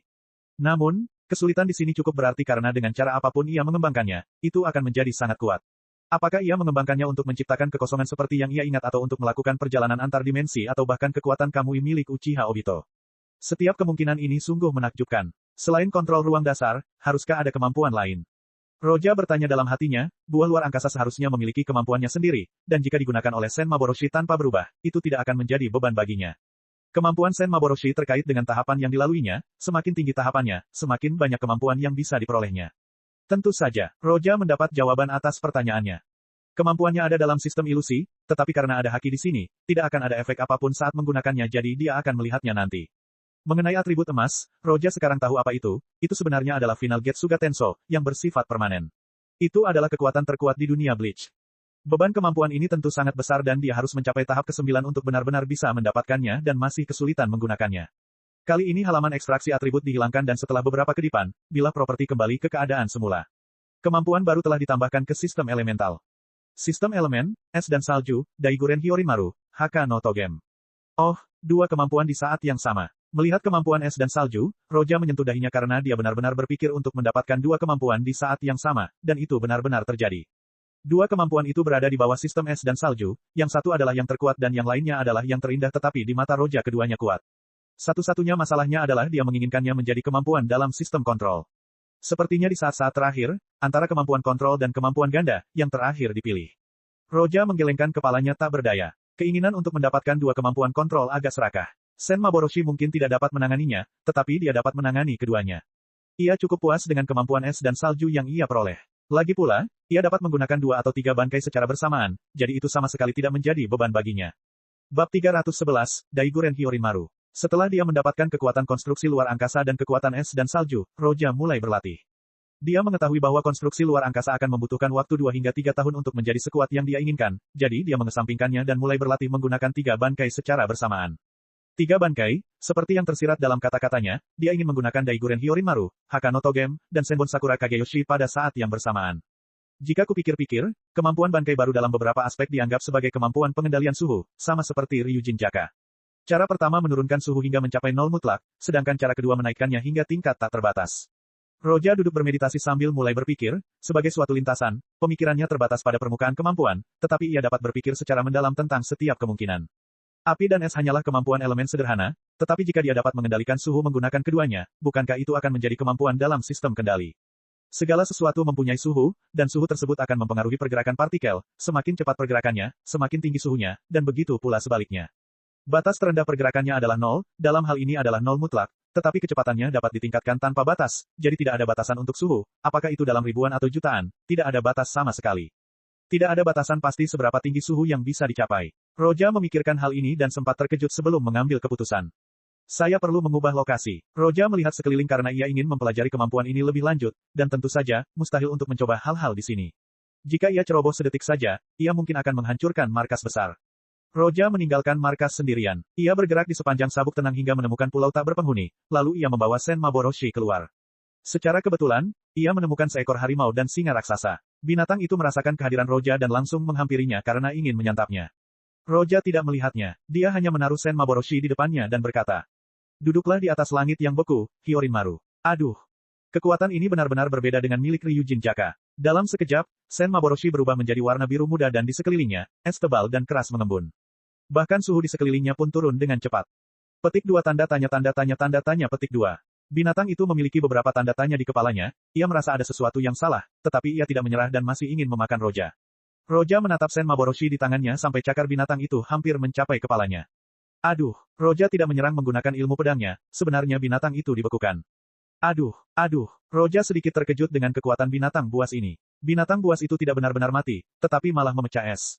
Tidak buruk, aku ingat Luffy bahkan tidak bisa mengalahkan monster dari spesies yang sama bahkan saat menggunakan perlengkapan keempat. Roja melirik binatang itu dan meskipun dia sedikit terkejut, dia tetap tidak peduli. Sebaliknya, dia tersenyum dan berkata, "Kalau begitu, aku akan mencoba ini." Saat suara Roja jatuh, dia menghindari cakar binatang buas itu dan dengan lembut melirik Sen Maboroshi di tangannya. Bankai, Daiguren Hyorimaru. Aduh, dari menggunakan Shikai, ia langsung menggunakan Bankai yang membuat kekuatannya benar-benar berbeda. Kekuatannya bahkan memengaruhi langit karena dunia tampak semakin dingin. Awan muncul di langit, mengaum. Binatang itu menatap langit yang gelap dan tiba-tiba merasa takut. Setelah meraung, ia mulai mundur. Namun sudah terlambat. Roja mengarahkan pedangnya ke langit, tiba-tiba kekuatan dingin meledak dan mengalir ke langit yang mendung. Hyoten Hyakaso. Aduh, seketika itu juga, cahaya putih menyilaukan tiba-tiba muncul dari awan yang mengembang dan berubah menjadi sebuah lubang besar. Lalu salju yang tak berujung keluar dari lubang itu. Salju itu indah sekaligus sangat berbahaya dan dingin. Binatang buas itu merasakan bahaya dan tidak ragu untuk berbalik dan melarikan diri, tetapi sudah terlambat karena salju telah mencair dan ia pun mekar menjadi bunga yang indah. Aduh, salju terus turun dan ketika menyentuh sesuatu ia berubah menjadi aliran yang indah, ketika bunga itu mekar sempurna, apapun yang disentuhnya berubah menjadi pilar es, pada akhirnya, pilar-pilar itu membentuk bunga es yang besar. Binatang itu dapat menahan kekuatan Shikai, tetapi tidak dapat berbuat apa-apa terhadap serangan ini. Kekuatannya tidak buruk. Kekuatannya juga tidak sesulit Ryujin Jaka untuk dikendalikan. Yah, memang benar bahwa Hitsugaya tidak sekuat Yamamoto. Roja menatap pemandangan indah di depannya sambil mengangguk puas. Bab 312, Sode no Shirayuki. Kalau begitu mari kita coba Sode no Shirayuki. Roja menatap bunga es dan melepaskan Bankai yang mengembalikan Sen Maboroshi ke bentuk awalnya. Kemudian dia menggunakan Sode no Shirayuki, hawa dingin yang berbeda tiba-tiba muncul di sekelilingnya. Jika kekuatan sebelumnya mengubah dunia luar menjadi beku, maka kekuatan ini tampaknya terkekang. Dinginnya tersembunyi di dalam tubuh dan pedang. Menari, Mae, Sode no Shirayuki. Dengan suara pelan, Roja berkata dan Sen Maboroshi tiba-tiba berubah menjadi putih bersih, seperti cahaya bulan. Roja merasa seolah-olah dia bisa mengendalikan suhu sesuai keinginannya. Negatif 18 derajat. Roja berkata dan tiba-tiba Sen Maboroshi menjadi lebih dingin. Tubuhnya tiba-tiba menjadi lebih dingin hingga mencapai minus 18 derajat. Kemampuan ini sedikit berbahaya dan jauh lebih sulit dikendalikan daripada Daiguren Hyorimaru. Jika aku tidak mengendalikannya dengan baik, itu akan membahayakan orang lain, tetapi jika aku tidak dapat mengendalikannya dengan baik, aku akan melukai diriku sendiri. Merasa tubuhnya menjadi lebih dingin dari es dan darahnya berhenti mengalir, Roja tidak bisa menahan diri untuk tidak bergumam. Jika Rukia menggunakan kemampuan ini dan menurunkan suhu terlalu banyak, dia pasti akan terluka. Negatif 50 derajat. Dengan pikirannya, Roja menurunkan suhu lebih rendah lagi. Bahkan jika tubuhnya dekat dengan Garp, sulit baginya untuk menahan suhu seperti itu. Suhu ini seharusnya tidak tinggal di dalam tubuh. Roja bergumam, dan matanya tiba-tiba berbinar, meskipun Rukia mencapai suhu yang lebih rendah dari ini, dia adalah seorang Shinigami, dia adalah daging dan darah yang sama sekali tidak sama. Bahkan jika Rukia bisa melakukannya, dia mungkin tidak bisa melakukannya sekarang. Roja menggunakan Reiatsunya untuk mengusir hawa dingin dari tubuhnya. Pada saat yang sama, ia menggunakan haki untuk melindungi dirinya. Berkat usahanya yang sekuat tenaga, hawa dingin pun keluar dari tubuhnya dan hanya terkumpul di dalam Sen Maboroshi. Ini adalah dari yang sempurna. Sen Maboroshi adalah Sode no Shirayuki, yang memiliki kemampuan meniru yang terbatas. Jadi Roja harus berimprovisasi dan mengembangkan bentuk yang sama sekali berbeda. Setelah dia bergumam, Roja mulai menurunkan suhu.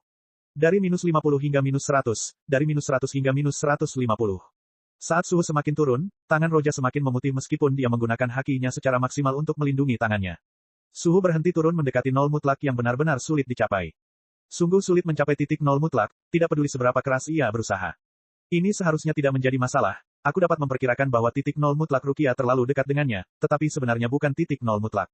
Roja terus mencoba tetapi menemukan bahwa ia dapat mendekati tetapi tidak mencapai titik nol mutlak. Dekat benar-benar berbeda dengan yang sebenarnya. Jika Roja benar, batasan Sode no Shirayuki adalah sangat dekat, tapi bukan Sen Maboroshi.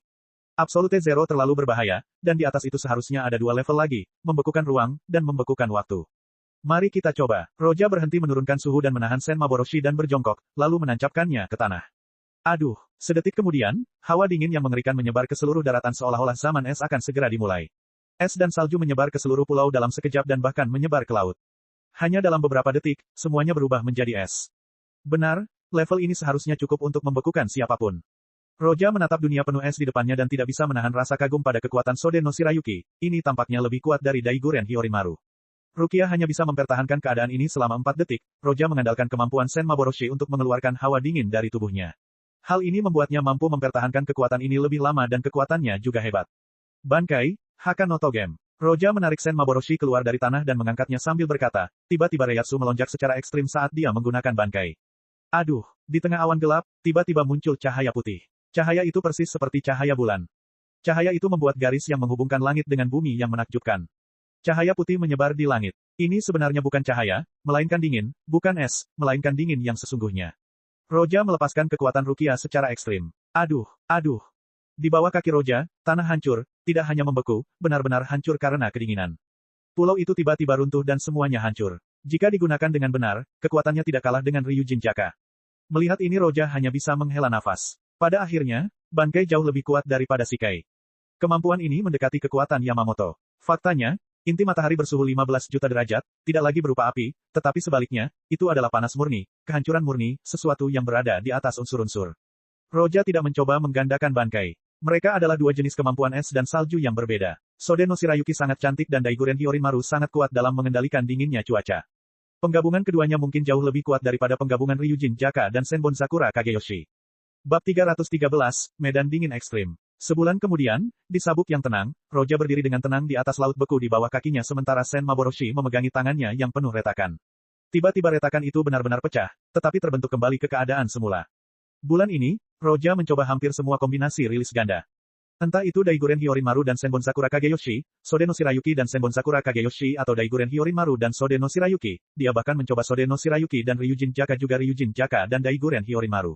Keberhasilannya tidak sesuai dengan yang diharapkan Roja. Kombinasi yang paling kuat adalah Daiguren Hyorinmaru dan Sode no Shirayuki. Kombinasi ini membuatnya mencapai suhu nol absolut yang sebenarnya.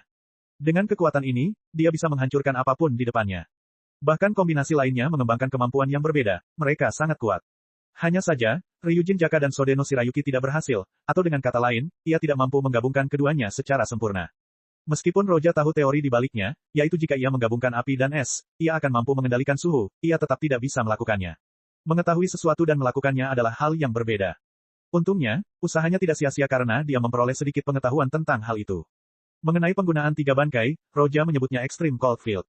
Itu adalah jenis medan yang mirip dengan medan pedang tetapi jauh lebih kuat dan sulit dikendalikan. Reiatsu yang dikonsumsi saat ia menggunakannya terlalu banyak. Jauh lebih banyak daripada saat menggunakan Senbon Sakura dan Ryujin Jaka. Meskipun Reiatsu Roja semakin kuat saat ia mencapai tahap ke-6, Reiatsu itu tetap terkuras dalam sekejap. Kekuatan ini begitu kuat bahkan Roja sendiri tidak tahu seberapa kuatnya. Roja tidak lagi takut pada pemerintahan dunia sekarang. Yah, sudah sebulan. Roja menyingkirkan Sen Maboroshi. Selama sebulan terakhir, ia kehilangan rasa waktu saat ia membenamkan dirinya dalam pelatihannya. Sambil menarik napas, mata Roja berbinar saat dia berkata, dunia ini, aku akan mengubahnya. Di dalam markas besar, penilaian pertempuran sedang berlangsung. Yang bertarung adalah seseorang dengan hira-hira Nomi, buah diamanti, dan yang lainnya adalah Tashigi. Setelah kematian diamanti, buah hira-hira muncul lagi dan orang yang mendapatkannya bergabung dengan marinir. Pakaian Tashigi compang camping dan ada bekas luka di mana-mana. Sebaliknya lawannya bersih tanpa bekas luka, hanya sedikit bekas kotoran di pakaiannya. Pedangmu tidak bisa melukaiku. Lawannya menatapnya dan berkata, aku memiliki hira-hira Nomi, bahkan pakaian yang kukenakan terbuat dari baja. Pedangmu tidak dapat memotong baja. Saat suaranya berhenti, pedang di tangannya menebas Tashigi. Tashigi mundur dan pedang yang seperti pita itu meninggalkan bekas di tanah. Itu pada dasarnya adalah pedang, tetapi dengan buahnya, dia bisa membengkokkannya sesuai keinginannya. Saya khawatir Tashigi tidak akan bisa menang. Ya. Beberapa laksamana muda menyaksikan pertempuran itu sambil berkata satu sama lain. Tashigi melaju sangat cepat bulan lalu, tetapi dia tidak bisa melaju sejauh itu. Dia memenangkan setiap pertarungan hingga sekarang. Bahkan ketika terlalu sulit untuk menang, dia bisa menang pada akhirnya. Pertumbuhan Roja membuat semua instruktur takjub, tetapi ketika Tashigi muncul, dia tidak begitu bagus, sehingga mereka meragukan alasan Roja membawanya bersamanya. Dan sekarang lawannya adalah orang terkuat di kubu biasa. Semua orang dikalahkan olehnya. Aduh. Tashigi mengayunkan pedang di tangannya dan mundur, tubuhnya penuh dengan bekas darah, tetapi dia tidak mau kalah di sini, dia ingin menang. Setidaknya dia tidak boleh kehilangan muka Roja. Dia juga tahu bahwa Roja tak terkalahkan di kamp saat dia masih menjadi rekrutan. Dia berjuang keras untuk meraih tempat pertama di kamp biasa dan pergi ke kamp elit untuk menjadi yang terkuat di sana. Ini hanya perkemahan biasa. Akan sangat memalukan jika dia kalah di sini saat dia masih menjadi murid Roja. Semuanya bisa dipotong jika aku menghendakinya, aku adalah ahli pedang, aku bisa mengendalikan pedang untuk memotong atau tidak. Tashigi memegang pedangnya sambil terus bergumam. Itulah ajaran Roja. Dia mengalami keadaan ritme semua hal hanya sekali, tetapi setelah kembali normal, dia tidak dapat memasuki keadaan itu lagi. Dia hanya dapat dianggap sebagai pendekar pedang setengah langkah saat ini. Kalau dia bisa unjuk gigi, dia bisa jadi juara di perkemahan biasa. Tapi kalau terus-terusan begitu, dia hanya jadi juara kedua. Ding! Lawan Tashigi menghantamkan pedangnya ke arahnya sambil bergerak sehingga membuat Tashigi kesulitan menghindar. Meskipun pedang itu lentur, namun tidak terkontrol dengan baik dan hendak mengenai bahunya. Tetapi saat itu Tashigi tidak menghiraukannya dan seluruh perhatiannya terpusat pada seseorang di tengah kerumunan, matanya berbinar gembira saat memandangnya. Orang yang muncul adalah Roja. Roja berdiri di sana menyaksikan pertempuran itu dengan santai tanpa ada emosi di matanya. Hanya dengan menatapnya, dia merasa penuh kekuatan. Baginya, menyaksikan Roja bertarung saja sudah merupakan hal yang mengasyikkan. Aku benar-benar tidak akan mengecewakanmu. Tashigi menarik napas dalam-dalam dan mundur 2 langkah dan matanya kembali fokus pada lawannya. Jantungnya menjadi tenang saat ia mendengarkan suara pedang. Ia akhirnya memasuki ritme semua hal yang terjadi. Tashigi kembali menyerbu ke arah lawannya. Tidak ada gunanya, pedangmu tidak bisa. Lawannya menatapnya dengan tatapan sinis, tetapi sesaat kemudian wajahnya berubah ketika pedang Tashigi benar-benar memotong mantel bajanya. Sosok Tashigi muncul di belakangnya saat dia mengembalikan pedang ke sarungnya. Itoryu, Usugasumi, Honoka. Putong, pria itu terluka saat mengenakan mantel bajanya, dia jatuh ke tanah sementara dia masih merasa hal itu tidak dapat dipercaya. Dia tidak percaya dia kalah, apalagi kepada seorang wanita. Benar saja, dia adalah murid pedang hantu. Para petugas medis bergegas ke panggung untuk membantu pria itu menghentikan pendarahannya dan setelah itu, mereka menurunkannya. Para instruktur terkejut sebelum akhirnya mengumumkan kemenangan Tashigi. Namun, perhatian Tashigi tidak tertuju pada mereka, melainkan pada Roja. Roja tersenyum padanya dan mengangkat tangannya dan bertepuk tangan dengan lembut. Bab 314, Ketenangan sebelum badai. Peringkat pertama dalam penilaian biasa adalah seorang wanita yang sangat langka pada tahun-tahun sebelumnya. Oleh karena itu, prestasi Tashigi membuat banyak hati bergetar. Kemunculan Roja di perkemahan biasa menimbulkan sensasi yang lebih besar dibandingkan dengan Tashigi karena seluruh rekrutan memandangnya dengan penuh kekaguman dan kekaguman. Aku tidak menyangka kalau hanya berlatih selama sebulan saja akan membuatmu mencapai level ahli pedang sendirian. Roja menatapnya dan mengangguk sedikit puas. Di sisi lain, Tashigi malu mendapatkan pujian seperti ini dari Roja. Tidak buruk sama sekali. Saat ini, Z muncul dari jauh sambil menatap Tashigi dengan senyum puas juga. Setidaknya Tashigi adalah marinir wanita terbaik yang pernah dia temui. Dia merasa puas dengan kerja kerasnya sejak dia mulai mengajar. Roja menatap Z dan tersenyum aneh. Z-sensei, Anda terlihat sangat bahagia. Z tersenyum pada Roja dan berkata, tentu saja, akhirnya kanker seperti sistem, Shichibukai, akan berakhir pada akhirnya. Oh, sepertinya ada sesuatu yang besar terjadi saat aku tidak ada di sini beberapa hari ini. Tetua benar-benar menyetujuinya. Ketika Roja mendengar perkataan Z, dia tercengang dengan berita itu. Setelah kembali dari Alabasta, dia menyuruh Fujitora menangani masalah ini, tetapi dia tidak menyangka akan berjalan dengan baik. Para tetua sudah menandatangani dokumennya. Z tersenyum tipis dan melanjutkan, kecuali beberapa orang yang tidak mengekspresikan lawan mereka seperti Aokiji dan Garp, bahkan Semoku sudah menandatangani dokumen tersebut dan menyerahkannya kepada pemerintah dunia. Setelah menerima dokumen tentang penghentian sistem dari Roja, Fujitora tidak langsung menyerahkannya kepada pemerintah dunia. Sebagai gantinya, ia mendapatkan tanda tangan dari banyak petinggi di Merin seperti Semoku terlebih dahulu. Dia bahkan pergi ke dunia baru dan mendapatkan tanda tangan Akainu. Hampir 9 dari 10 orang di Merin mendukung penghapusan sistem Shichibukai. Setelah dokumen tersebut diserahkan kepada pemerintah dunia, para tetua terdiam selama beberapa hari sebelum akhirnya memberikan tanda tangan mereka. Jadi sekarang mereka tidak punya waktu untuk menyia-nyiakan kesempatan ini. Itu tidak buruk sama sekali. Roja mengangguk pelan. Hancock tidak perlu bergantung pada sistem Shichibukai karena dia sendiri memiliki bunga lili Amazon. Sistem itu sama sekali tidak ada artinya baginya. Ketika Roja hendak pergi, dia memikirkan hal lain dan bergegas menuju Tashigi dan berkata, kali ini kau telah melakukan pekerjaan dengan baik, tetapi jangan terlalu bangga pada dirimu sendiri. Para rekrutan Kam Elit dilatih oleh Guru Set. Jadi kekuatan orang-orang di sana sama sekali berbeda dengan yang ada di sini. Ya, Tashigi mengangguk dengan serius. Ia sama sekali tidak merasa bangga karena ia tahu bahwa pencapaian ini tidak ada apa-apanya dibandingkan dengan pencapaian Roja. Setelah memperkenalkannya kepada Z, Roja kembali ke rumah tetapi dia tidak menemukan Garp di sana jadi kembali ke benteng menuju kantor Garp. Setelah dia mendorong pintu, dia mendapati Garp duduk di sana memegang sekantong kerupuk beras di tangannya dan memakannya satu demi satu. Kamu kembali. Garp memandang Roja yang membuka pintu dan memperlihatkan senyum ramah, namun senyum ini tidak menutupi kekhawatiran di wajahnya. Roja menatap Garp dan berkata, apa yang terjadi? Tidak apa-apa. Garp menggelengkan kepalanya. Roja masuk dan duduk di sofa dan berkata, apakah ini tentang kecelakaan es? Ekspresi Garp menjadi pahit karena wajahnya penuh dengan emosi yang kompleks sementara dia tidak tahu harus berbuat apa lagi. Walaupun Roja tahu bahwa Es tidak akan mampu mengalahkan Blackbeard, dia tidak ikut campur. Di mana Es sekarang? Dia telah dibawa ke Impel Down. Garp duduk di sana karena merasa tidak enak badan sambil berkata, telah diputuskan bahwa dia akan dieksekusi dalam waktu sebulan secara terbuka. Tujuan utamanya adalah untuk memusnahkan Whitebeard. Ketika Roja mendengar Garp, dia merasakan jantungnya berdebar kencang. Akhirnya tiba, Perang Marineford. Dia pikir dengan mengubah begitu banyak bagian cerita, hal ini tidak akan terjadi. Dia punya firasat bahwa karena Es mengejar Blackbeard, perang mungkin akan benar-benar dimulai. Jadi ini tidak sepenuhnya di luar ekspektasinya. Tenang saja, aku akan mengurus semuanya. Nada bicara Roja sangat ringan. Sejak saat itu Garp tidak tahu lagi harus berbuat apa. Ia bimbang, apakah ia harus memilih keadilan daripada keluarga atau keluarga daripada keadilan. Perkataan Roja membuat Garp merasa tenang, ia merasa jika Roja bisa menangani ini, semuanya akan berjalan baik. Pada saat ini, pintu tiba-tiba terbuka dengan tergesa-gesa. Seorang lelaki yang berkeringat dingin datang melapor pada Garp namun tidak menyangka Roja akan ada di sini. Dia tampak terkejut sejenak sebelum dia bergegas menghampiri mereka. Apa yang telah terjadi? Roja menatapnya dan membungkuk santai. Sang marinir tampak gugup saat melihat ke arah Garp dan Roja lalu berkata, sebuah kecelakaan terjadi di Sabon di Soto, seseorang mengalahkan naga langit. Yang melakukannya adalah Kapten Bajak Laut Topi Jerami, sementara bajak laut lainnya juga bersamanya. Mereka adalah supernova dengan hadiah lebih dari 100 juta untuk kepala mereka.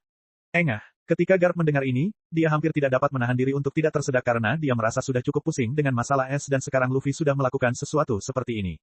Roja menatap marinir itu dan bertanya, bagaimana situasinya? Para naga langit memanggil kapal perang dan Laksamana untuk menekan para pelanggar. Roja berbalik untuk melihat Garp dan mengangkat bahu, baiklah, aku akan pergi. Hah, marinir itu tidak menyangka Roja akan pergi sendiri. Oke, Garp duduk di sana sambil merasakan sakit kepalanya yang semakin parah. Tentu saja, dia sedikit senang di dalam hatinya. Putranya bahkan berani memukul Celestial Dragon. Dia selalu menatap naga langit dengan tidak senang, tetapi dia tidak bisa berbuat apa-apa terhadap mereka. Bab 315, Roja datang. Di Merigold, Semoku bersama Kisaru berada di ruang konferensi besar, bersiap untuk mulai membahas perang yang akan datang dan cara menghadapi Shirohige. Meskipun marinir memiliki keunggulan mutlak dalam perang ini, Shirohige adalah yang terkuat di dunia, itu tidak akan semudah itu, dan ini mungkin juga membuat dua Yonko lainnya ikut berperang. Bahkan para tetua pun tidak berani ceroboh sedikit pun. Tiba-tiba mereka mendengar tentang kecelakaan yang terjadi di Sadondi Soto sebelum konferensi dimulai. Bajingan itu, dia terus membuat kekacauan demi kekacauan, dia bahkan berani menyerang naga langit.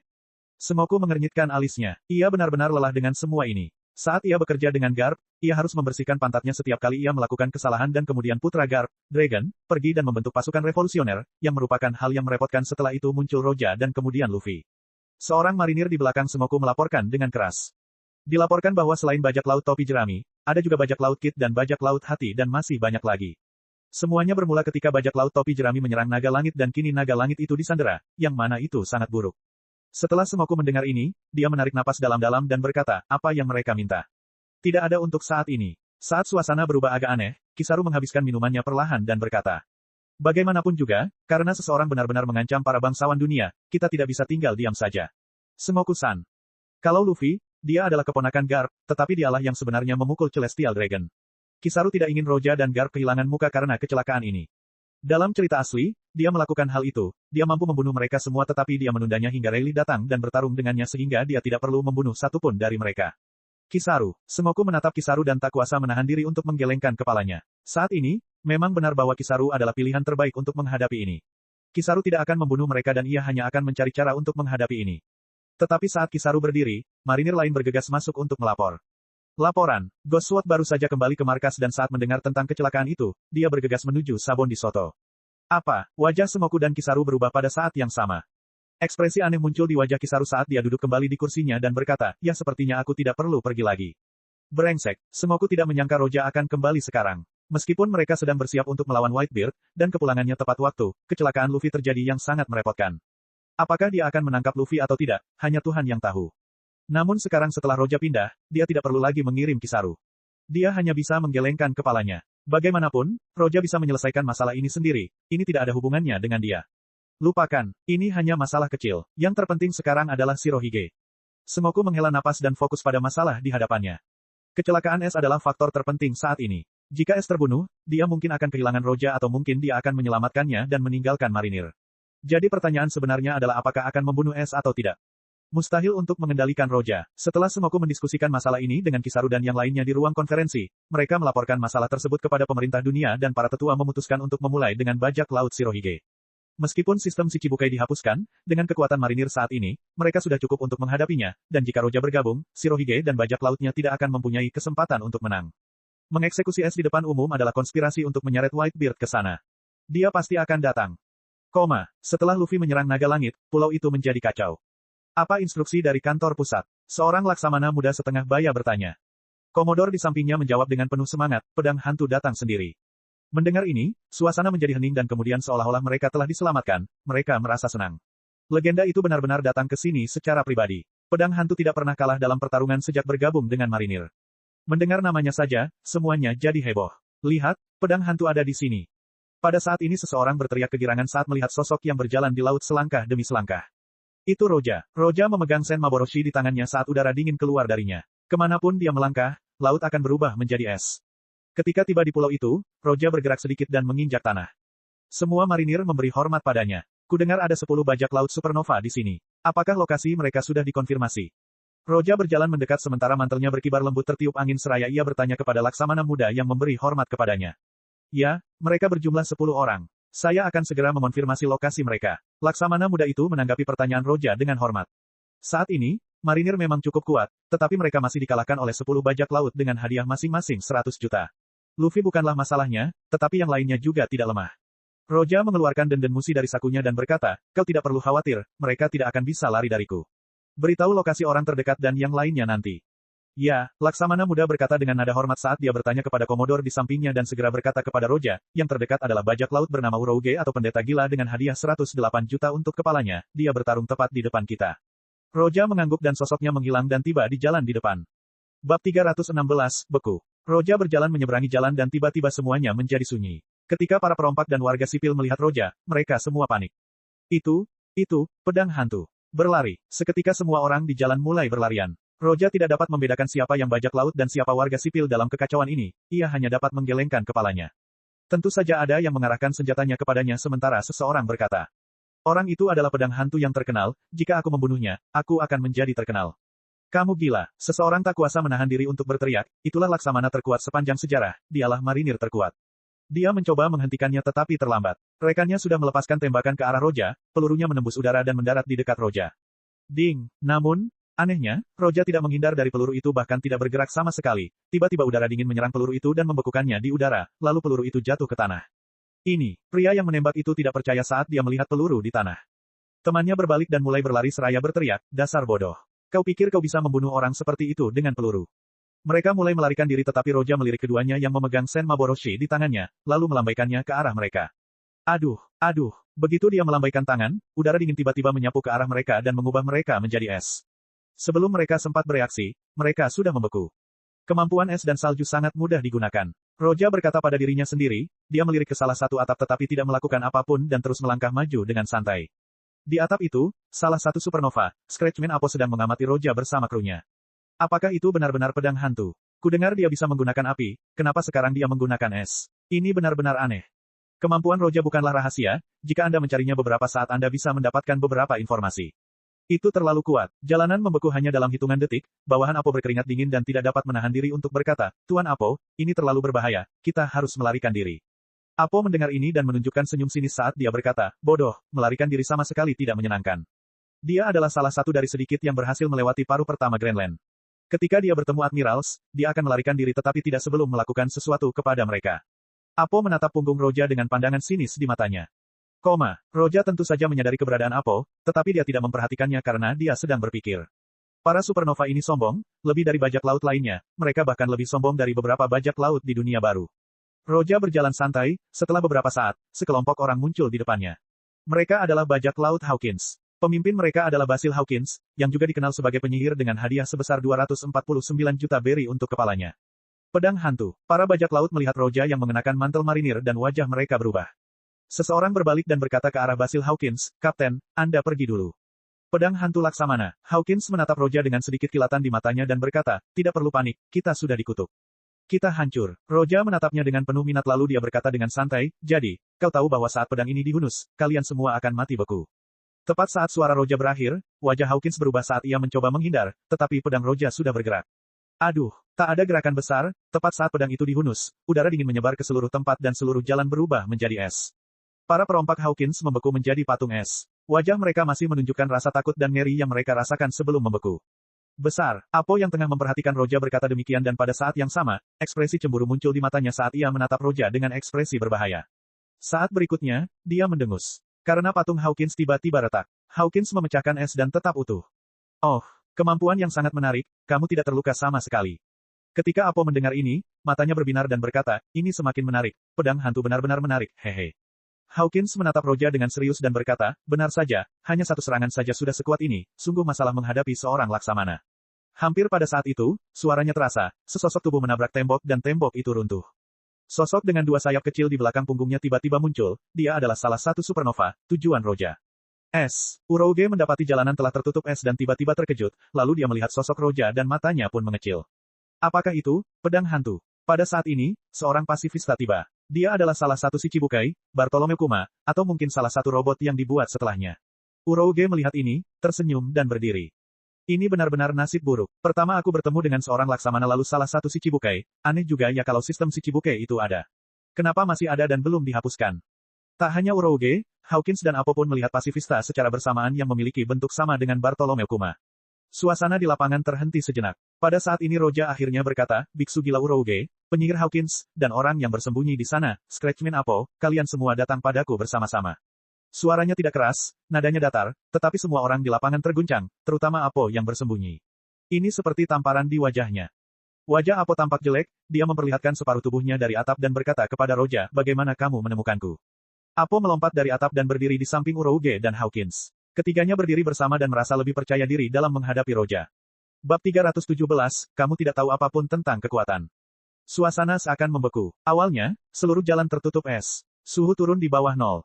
Urouge menatap Roja dengan cemberut. Dia adalah seorang supernova dan juga memiliki sedikit kekuatan, entah kita punya harapan atau tidak, biar aku mencobanya. Mata Apo dipenuhi dengan niat membunuh saat dia bersiap untuk bertarung, biarkan aku melihat kekuatan legendaris pedang hantu. Seberapa kuat dirimu? Hawkins berdiri di sana tanpa sepatah kata pun sementara matanya memancarkan cahaya berbahaya. Ketiga supernova itu tampaknya memikirkan hal yang sama saat mereka menyerang bersama. Beberapa orang melihat keributan di sana dan gemetar. Mereka tak dapat menahan diri untuk berbisik, Urouge, Scratchman Apo, Hawkins sang penyihir. Ada juga salah satu si Cibukai, Bartolomeu Kuma. Apa yang akan terjadi saat mereka bertarung? Kapten Urouge, Apo-san, para perompak di bawah pimpinan Apo dan Urouge datang ke sini. Mereka merasakan ketegangan saat melihat pemandangan itu. Sekalipun kamu bertindak sombong dan percaya diri, semua itu ada batasnya. Bagaimanapun, dialah laksamana terkuat yang sedang kita bicarakan. Hati-hati kalau begitu. Roja dengan santai menatap Urouge, Apo, dan Hawkins di depannya lalu dengan santai mengangkat Sen Maboroshi-nya dan berkata, meskipun aku tidak suka menindas orang, tenang saja, aku berjanji tidak akan memotongmu menjadi dua. Pada saat yang sama ketika suaranya jatuh, Roja mengayunkan pedangnya ke arah mereka. Cahaya putih tiba-tiba muncul dengan hawa dingin yang menyebar ke seluruh tempat. Urouge meraung sambil mengangkat senjatanya dan membantingnya ke bawah. Namun saat senjatanya menyentuh cahaya putih, senjatanya tiba-tiba membeku dan efeknya menyebar ke seluruh tubuhnya. Aduh, Urouge tertegun dan dalam sekejap, ia berubah menjadi patung es. Di sisi lain, Apo tampak canggung saat dia memaksakan diri hingga batas kemampuannya dan membuat gelombang suara yang bergerak menuju cahaya putih. Cahaya itu terhalang sesaat tetapi kemudian terus berjalan seolah tidak terjadi apa-apa. Apo juga berubah menjadi patung es. Sebelum dia membeku, mata Apo menunjukkan ekspresi tertegun, karena dia melihat pasifista yang mengejar Urouge juga berubah menjadi patung es. Si Cibukai, hanya pikiran ini yang muncul di benak Apo sebelum dia benar-benar membeku. Hawkins juga membeku lagi. Dia tidak ingin dibekukan jadi dia menggunakan kemampuannya tetapi setelah penggantian yang ke-10, dia masih membeku. Kamu tidak tahu apapun tentang kekuasaan. Roja dengan santai mengambil denden musi dan memanggil marinir di pulau itu, yang Roja bicarakan, selain Hawkins sang penyihir dan biksu gila Urouge dan Scratchman Apo, beritahu aku lokasi supernova itu. Jauh di sana, semua orang menyaksikan kejadian ini dengan kecewa. Mereka mengira bahwa ketiga orang ini bersama dengan si Cibukai dapat bermain beberapa ronde dengan Roja, tetapi itu berakhir dalam sekejap mata. Banyak yang tidak melihat Roja menggunakan kekuatannya sebelumnya, dan sekarang mereka berkeringat dingin setelah menyaksikannya untuk pertama kali. 3 supernova dan 1 si Cibukai, dalam sekejap, laksamana terkuat pantas mendapatkan gelarnya. Itu benar-benar mengerikan. Di sisi lain, Luffy tidak hanya menghadapi satu pasifista, tetapi 2. Usopp menatap pasifista yang identik di depannya dengan ngeri saat dia berkata, apa-apaan ini? Bagaimana bisa ada 2 si Cibukai yang identik? Saya khawatir tidak sesederhana itu. Sistem si Cibukai telah dihapuskan. Ini mungkin bukan si Cibukai yang sebenarnya. Robin menatap pasifista dan berkata dengan tenang. Zoro mengeluarkan pedang dari pinggangnya dan berkata dengan dingin, entah dia benar-benar orang sungguhan atau bukan karena dia ingin menangkap kita harus melawannya. Tentu saja, Luffy mengangguk dan membuka gigi kedua. Zoro menggigit pedangnya dan pada saat yang sama memegang kedua pedang lainnya di tangannya. Dia menatap dingin ke arah pasifista di depannya. Santoryu, Toragari. Aura harimau tiba-tiba muncul di belakang Zoro saat ia berlari ke arah pasifista. Pedangnya jatuh ke pasifista dan meraung. Zoro saat ini jauh lebih kuat daripada aslinya, meskipun dia tidak bisa mengalahkannya dengan serangan ini, dia sebenarnya bisa memotongnya yang mengungkapkan bahwa itu sebenarnya adalah robot. Robot, Franky berkedip ketika tangannya berada di depannya. Semburan udara tiba-tiba keluar dari tangannya. Ledakan. Setelah dia menyerang, pasifista terhuyung sebelum berdiri dan mengarahkan tangannya ke arah mereka lalu melepaskan laser darinya. Itu benar-benar berbahaya. Zoro menghindari laser itu sambil mengambil napas dalam-dalam dan sekali lagi mengubah posturnya. Santoryu, Reimoku Onigiri. Sosok Zoro muncul sekilas di belakang pasifista. Suara ledakan terdengar saat 3 luka muncul di tubuh pasifista. Franky dan Usopp mengikutinya dan menyerang pasifista. Akhirnya, pasifista itu hancur dan terbanting ke tanah. Di sisi lain, karena Zoro lebih kuat dari aslinya, Luffy jauh lebih kuat dari aslinya. Meskipun dia masih belum belajar cara menggunakan haki, dia bisa menggunakannya sedikit. Meskipun hanya sedikit dan dia tidak bisa menggunakan Busosoku, itu bukan sekadar langkah kecil. Luffy dan Brook bekerja sama dan dengan mudah mengalahkan pasifista lainnya. Bab 318, Roja vs Topi Jerami. Meskipun kita menang, orang-orang ini sangat kuat. Setelah mereka mengalahkan pasifista, Luffy mengambil napas dalam-dalam dan mengakhiri gigi kedua. Di sampingnya, Nami berkata dengan sungguh-sungguh, Luffy, kita harus segera pergi. Sekarang ada musuh yang kuat, aku khawatir orang-orang yang lebih kuat dari marinir akan datang. Namun, saat suaranya hampir mereda, Zoro berdiri dan menggelengkan kepalanya, tidak, ini sudah terlambat.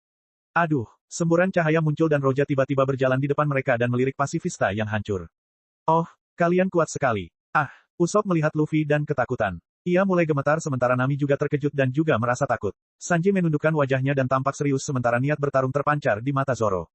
Sedangkan Robin, dia agak terkejut. Dia tidak menyangka Roja akan datang sendiri. Cahaya aneh muncul di matanya karena dia tidak tahu harus berbuat apa lagi. Ini Laksamana. Frankie memandang Roja. Brook seperti biasa mengatakan dialognya, dia benar-benar menakutkan kalau mataku akan keluar, tapi aku tidak punya mata untuk keluar, yohohoho.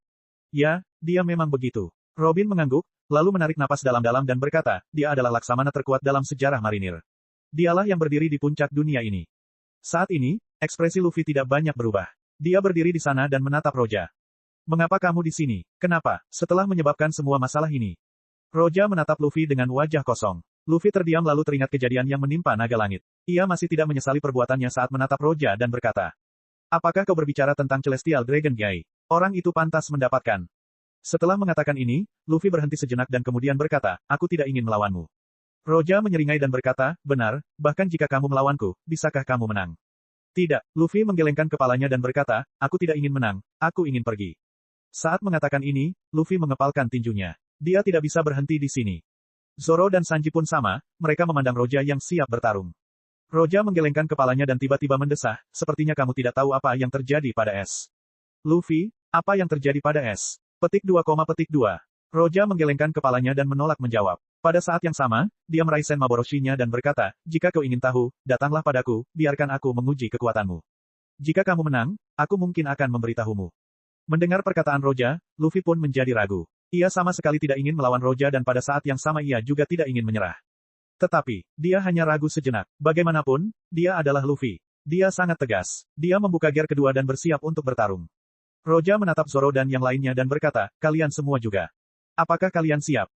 Nami mengepalkan klimataknya. Dia tidak percaya diri untuk melawan Roja, dia gugup. Jika ada orang yang tidak gugup di sini, itu adalah Robin.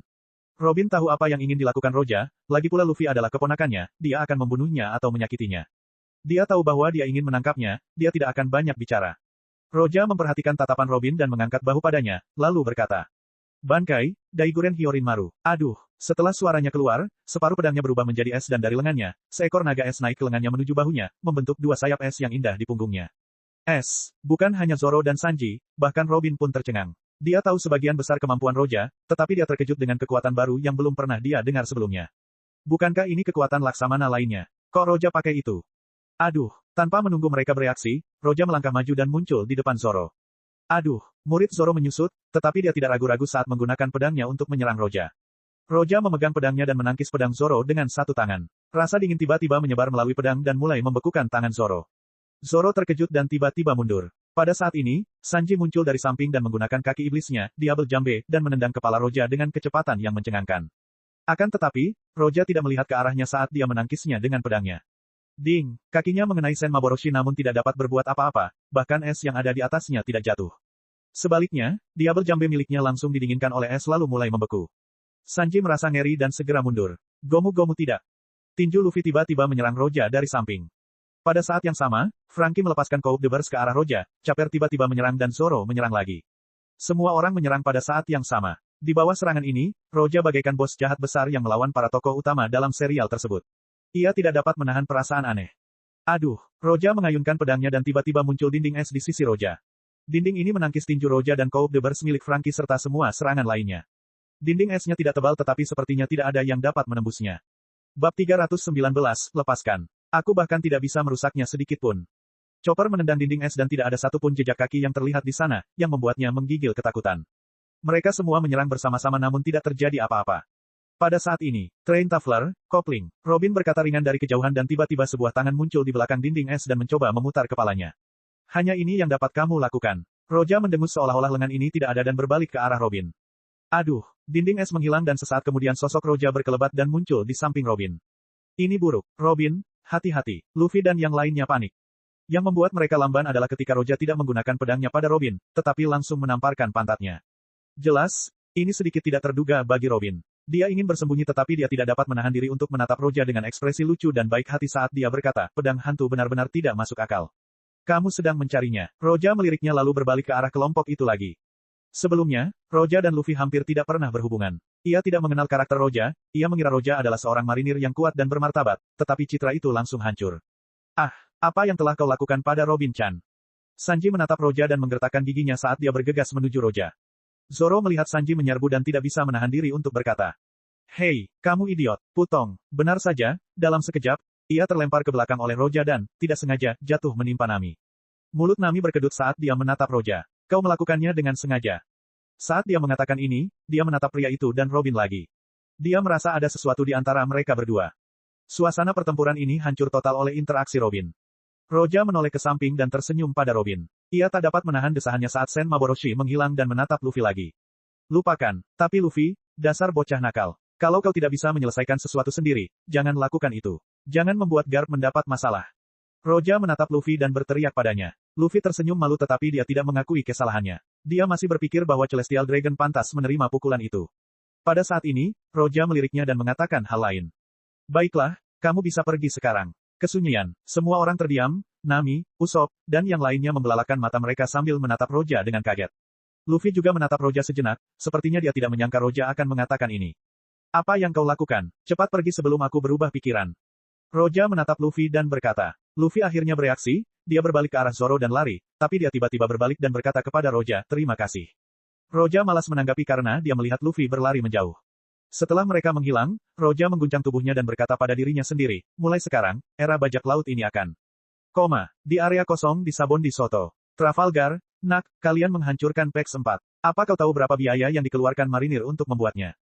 Ketika Celestial Dragon diserang, yang pertama muncul di sini adalah mereka yang berasal dari unit sains marinir. Mereka tiba bahkan lebih awal dari Roja. Sentomaru kesal dan berkata, akan sulit bagiku untuk menjelaskan ini kepada Vegapunk. Petik 2, Lau dan Kid memperhatikan Sentomaru dengan wajah muram.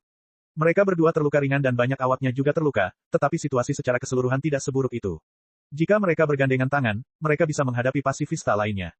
Kalian ini apa? Kata anak itu dengan dingin. Sentomaru berkata dengan dingin, tidak mungkin bagiku untuk menjelaskan ini, tetapi kamu dapat mengatakan bahwa kami adalah unit ilmiah di bawah marinir, dan aku adalah kapten tim, Sentomaru. Lau mendengarkannya lalu berkata, jadi kau bisa memerintah mereka, bisakah kau biarkan kami pergi, sudah banyak sekali dan aku tidak ingin bertemu dengan seorang Laksamana. Laksamana, mendengar hal itu, Sentomaru mengerutkan kening dan berkata, dia seharusnya sudah tiba, lupakan saja, aku akan mengurus kalian berdua terlebih dahulu. Setelah suaranya mereda, dia mengambil kapaknya dan bergerak menuju Kid. Anak itu mendengus dan mengangkat tangannya. Aduh. Sebuah gaya magnet tiba-tiba jatuh pada kapak di tangan Sentomaru dan bukannya menuju Kid, gaya itu malah mengarah ke kepalanya sendiri. Oh, alis Sentomaru berkerut saat dia membuang kapaknya. Kamu punya buah iblis magnetik. Sentomaru menatap Kid dan mengerutkan kening, tetapi dia tidak takut saat dia bergegas ke arahnya. Kid melambaikan tangannya dan sejumlah besar senjata terbang dan membentuk lengan yang besar. Lengan itu berubah menjadi kepalan tangan dan melesat ke arah Sentomaru. Menghadapi serangan ini, Sentomaru menggunakan telapak tangannya untuk mendorong ke arah tinjunya. Ashigara Dokoi. Ledakan. Sebuah dorongan yang tampaknya tak berdaya menyentuh lengan besar yang terdiri dari berbagai pedang dan senjata. Setelah kontak, lengan itu tiba-tiba meledak. Apa? Mata Lau berbinar. Dia memiliki lebih banyak pengetahuan dibandingkan orang lain dan dia tidak dapat menahan diri untuk berkata, apakah kamu menggunakan haki? Untuk seorang bajak laut di paruh pertama Greenland, kau tahu banyak. Sentomaru mendengus dan bergegas menuju Kid. Sentomaru tidak kuat, tetapi menggunakan haki dia jauh lebih kuat dari Kid yang tidak bisa menggunakannya. Melihat ini, Lau mengulurkan tangannya dan menciptakan sebuah ruangan. Lau tiba-tiba bergabung dalam pertarungan, sosoknya berkelebat dan ia bertukar posisi dengan bajak laut di bawah Kid, lalu ia menghunus pedangnya untuk bertarung melawan Sentomaru. Berkat campur tangan Lau, pertarungan menjadi stabil karena Sentomaru tidak sekuat itu dan buah milik Lau istimewa. Sentomaru pun tertekan. Dan ketika Sentomaru nampaknya mulai dikalahkan, sebuah suara terdengar dari jauh. Bukankah kau kapten unit ilmiah, Sentomaru? Mengapa kau dikalahkan oleh beberapa bajak laut? Suara itu seakan datang dari jauh, namun sedetik kemudian sebuah sosok muncul di samping mereka dan di saat yang bersamaan, ia menangkis pedang Lau yang hendak jatuh ke Sentomaru.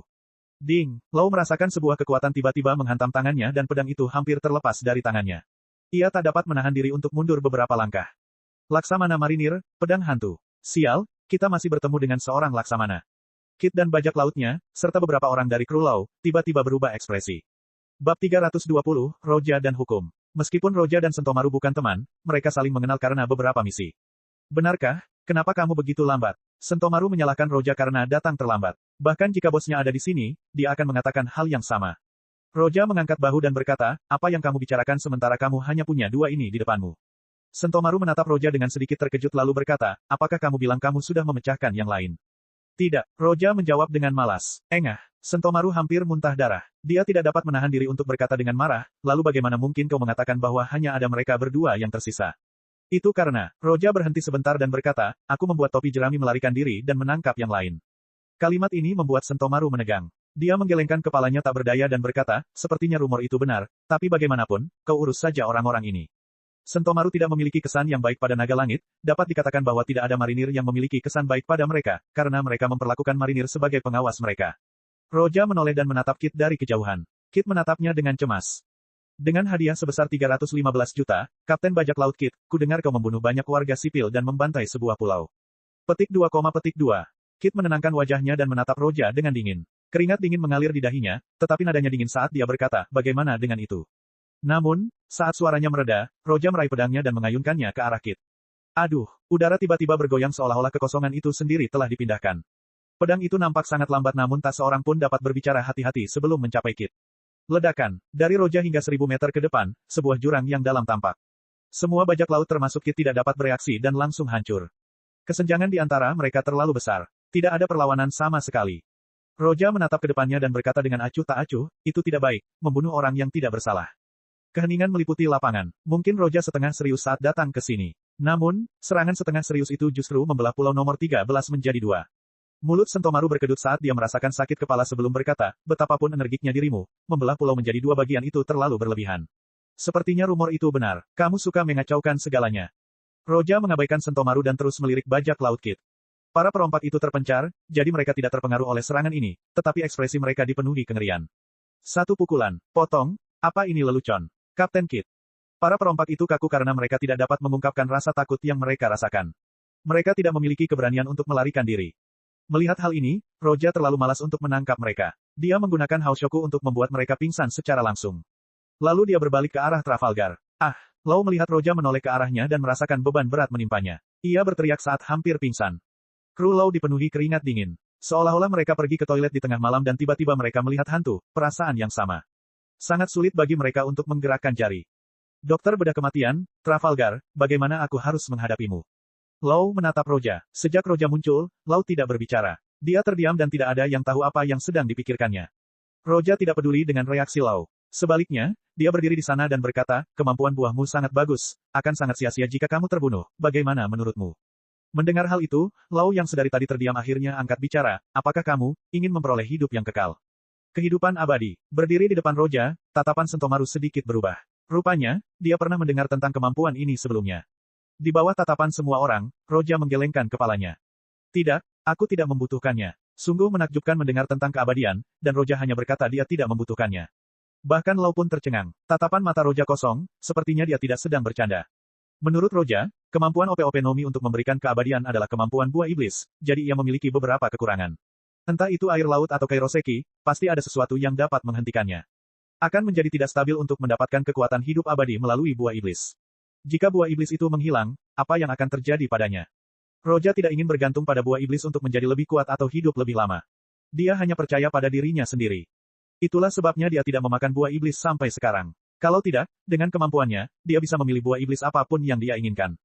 Meskipun Sen Maboroshi telah menyerap buah iblis, hal itu tidak akan benar-benar mengikatnya pada aturan dunia ini, dan melalui itu, Roja memperoleh kendali dasar atas kekuatan luar angkasa dan juga kekuatan ilusi. Maksudmu adalah, aku berutang budi padamu, kan? Roja menatap Lau dengan samar dan berkata, aku belum pernah melihat Rosinante, tetapi aku pernah mendengar tentangnya. Satu-satunya saat dia berbohong kepada Semoku, dia mengorbankan nyawanya untuk menyelamatkanmu. Hukum terdiam. Roja melanjutkan, Rosinante adalah adik Doflamingo, tetapi dia bekerja secara rahasia untuk marinir agar dapat menghentikan saudaranya. Namun, dia tidak ragu untuk mengungkapkan dirinya dan mengkhianati marinir demi menyelamatkanmu. Lau menggertakkan giginya dan mengepalkan tangannya, kukunya menembus telapak tangannya tetapi dia tidak merasakannya. Roja menatap Lau dan melanjutkan, sejak saat itu, kau ingin menggunakan OP-OP Nomi untuk membalas dendam terhadap Doflamingo. Namun suatu hari, kau mendengar berita tentang kematian Doflamingo. Lau menarik napas dalam-dalam dan ekspresinya menjadi tenang. Dia menjawab Roja, persis seperti yang kamu katakan. Roja menatapnya dan berkata, tetapi tidak ada hubungan langsung antara keduanya. Aku tidak melakukannya untukmu atau Rosinante. Dia hanyalah musuhku. Jadi kamu tidak berutang apapun padaku, dan kamu tidak perlu membicarakan berapa yang harus kamu bayar kepadaku. Jika kamu ingin membayarku, lakukan saja apa yang Rosinante ingin lakukan. Roja dengan santai menceritakan rahasia yang telah ia alami bertahun-tahun yang lalu dan tidak ada yang menyela. Bahkan Sentomaru pun mendengarkannya dengan tenang. Cek. Rakan-rakan kultivator sekalian, sebelum retret, sila terus berkultivasi untuk jurus subscribe, like, share dan komentar agar sekte novel Sadim terus berkembang pesat.